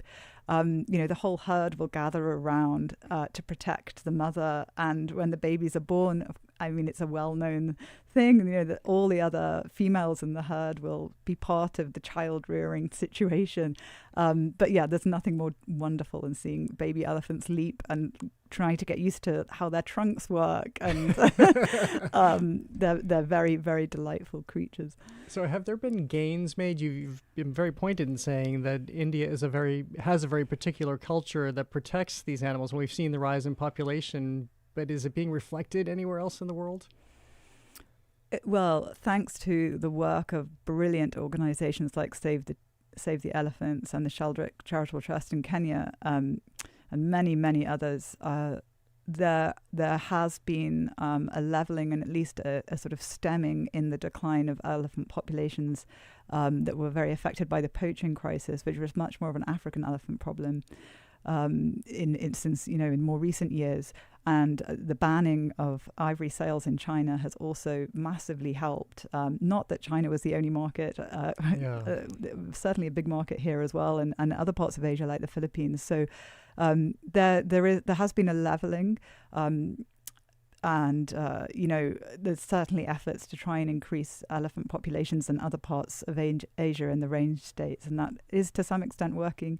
But overall, of course, nature is not winning this battle, and habitat. There is nowhere near enough habitat for animals. Protected areas aspirationally would be 20%, 30% of the planet, but most animals are migratory, like elephants, and really the way forward is to perhaps, if I can say it, think like an Indian and not see wild animals as threats to be eradicated, but rather beings with sentience and fellow lives adjacent to us. We're not at the top of a pyramid, we're in this web. So fellow lives to be respected and accommodated as much as possible. It's a difficult thing, but I think that's the way forward. Well, coexistence, absolutely. And I love how you've capped this whole show, which we didn't plan this way, but it's all about using art to address these major world issues in so many different ways, whether you're a musician or Claudia Rankine or what you've done with the elephants. It's remarkable. And people I know they will be flocking. I saw them without even a lot of attention. They were already there yesterday. So great to have you here. Thank you so much. Thanks, Jared. Ruth Ganesh is the co-founder of the Great Elephant Migration and principal trustee of the NGO Elephant Family. Again, thank you. The Herd is on view Saturday through September 13th along the Commonwealth Avenue Mall in downtown Boston. The exhibition is free. You can find more information at thegreatelephantmigration.org. Thank you for listening to another edition of The Culture Show. Tune in tomorrow or join us live at the Boston Public Library right before or after you see the elephants for our Arts and Culture Week in Review. Ariana Grande puts the increasing cost of celebrity in the spotlight as she takes a step back. Plus, Tinder's AI goes rogue, giving unsolicited makeovers, and the museum that built a new wing not ideal for showing art. Whoops, that and more tomorrow. And remember, no reservations required to join our studio audience. Also, if you're in front of a television tonight, the NewsHour will be running our piece on Avery, Gottlieb, and Rothko by the Sea, presented by the Cape Ann Museum. And if you're in New Bedford, come visit me at the Siderian Theater tonight for a screening of The History of Sound. I'm Jared Bowen. Have a great day. The Culture Show is made possible in part by a generous contribution from the Fiducia Fund, proud to support this station's arts and culture programming. Spend your afternoon with us. Stay with us for GBH's All Things Considered at 4 and Marketplace at 6:30. But first, the world. A global view of today's headlines from the World Newsroom. Right here on GBH 89.7. Support for our programs comes from you. And South Coast Artists, presenting its 23rd Annual Open Studio Tour August 15th and 16th in Tiverton and Little Compton, Rhode Island, and Dartmouth and Westport, Massachusetts. Tour brochure downloads available at southcoastartists.org. Redcoats meet shades of gray when an unlikely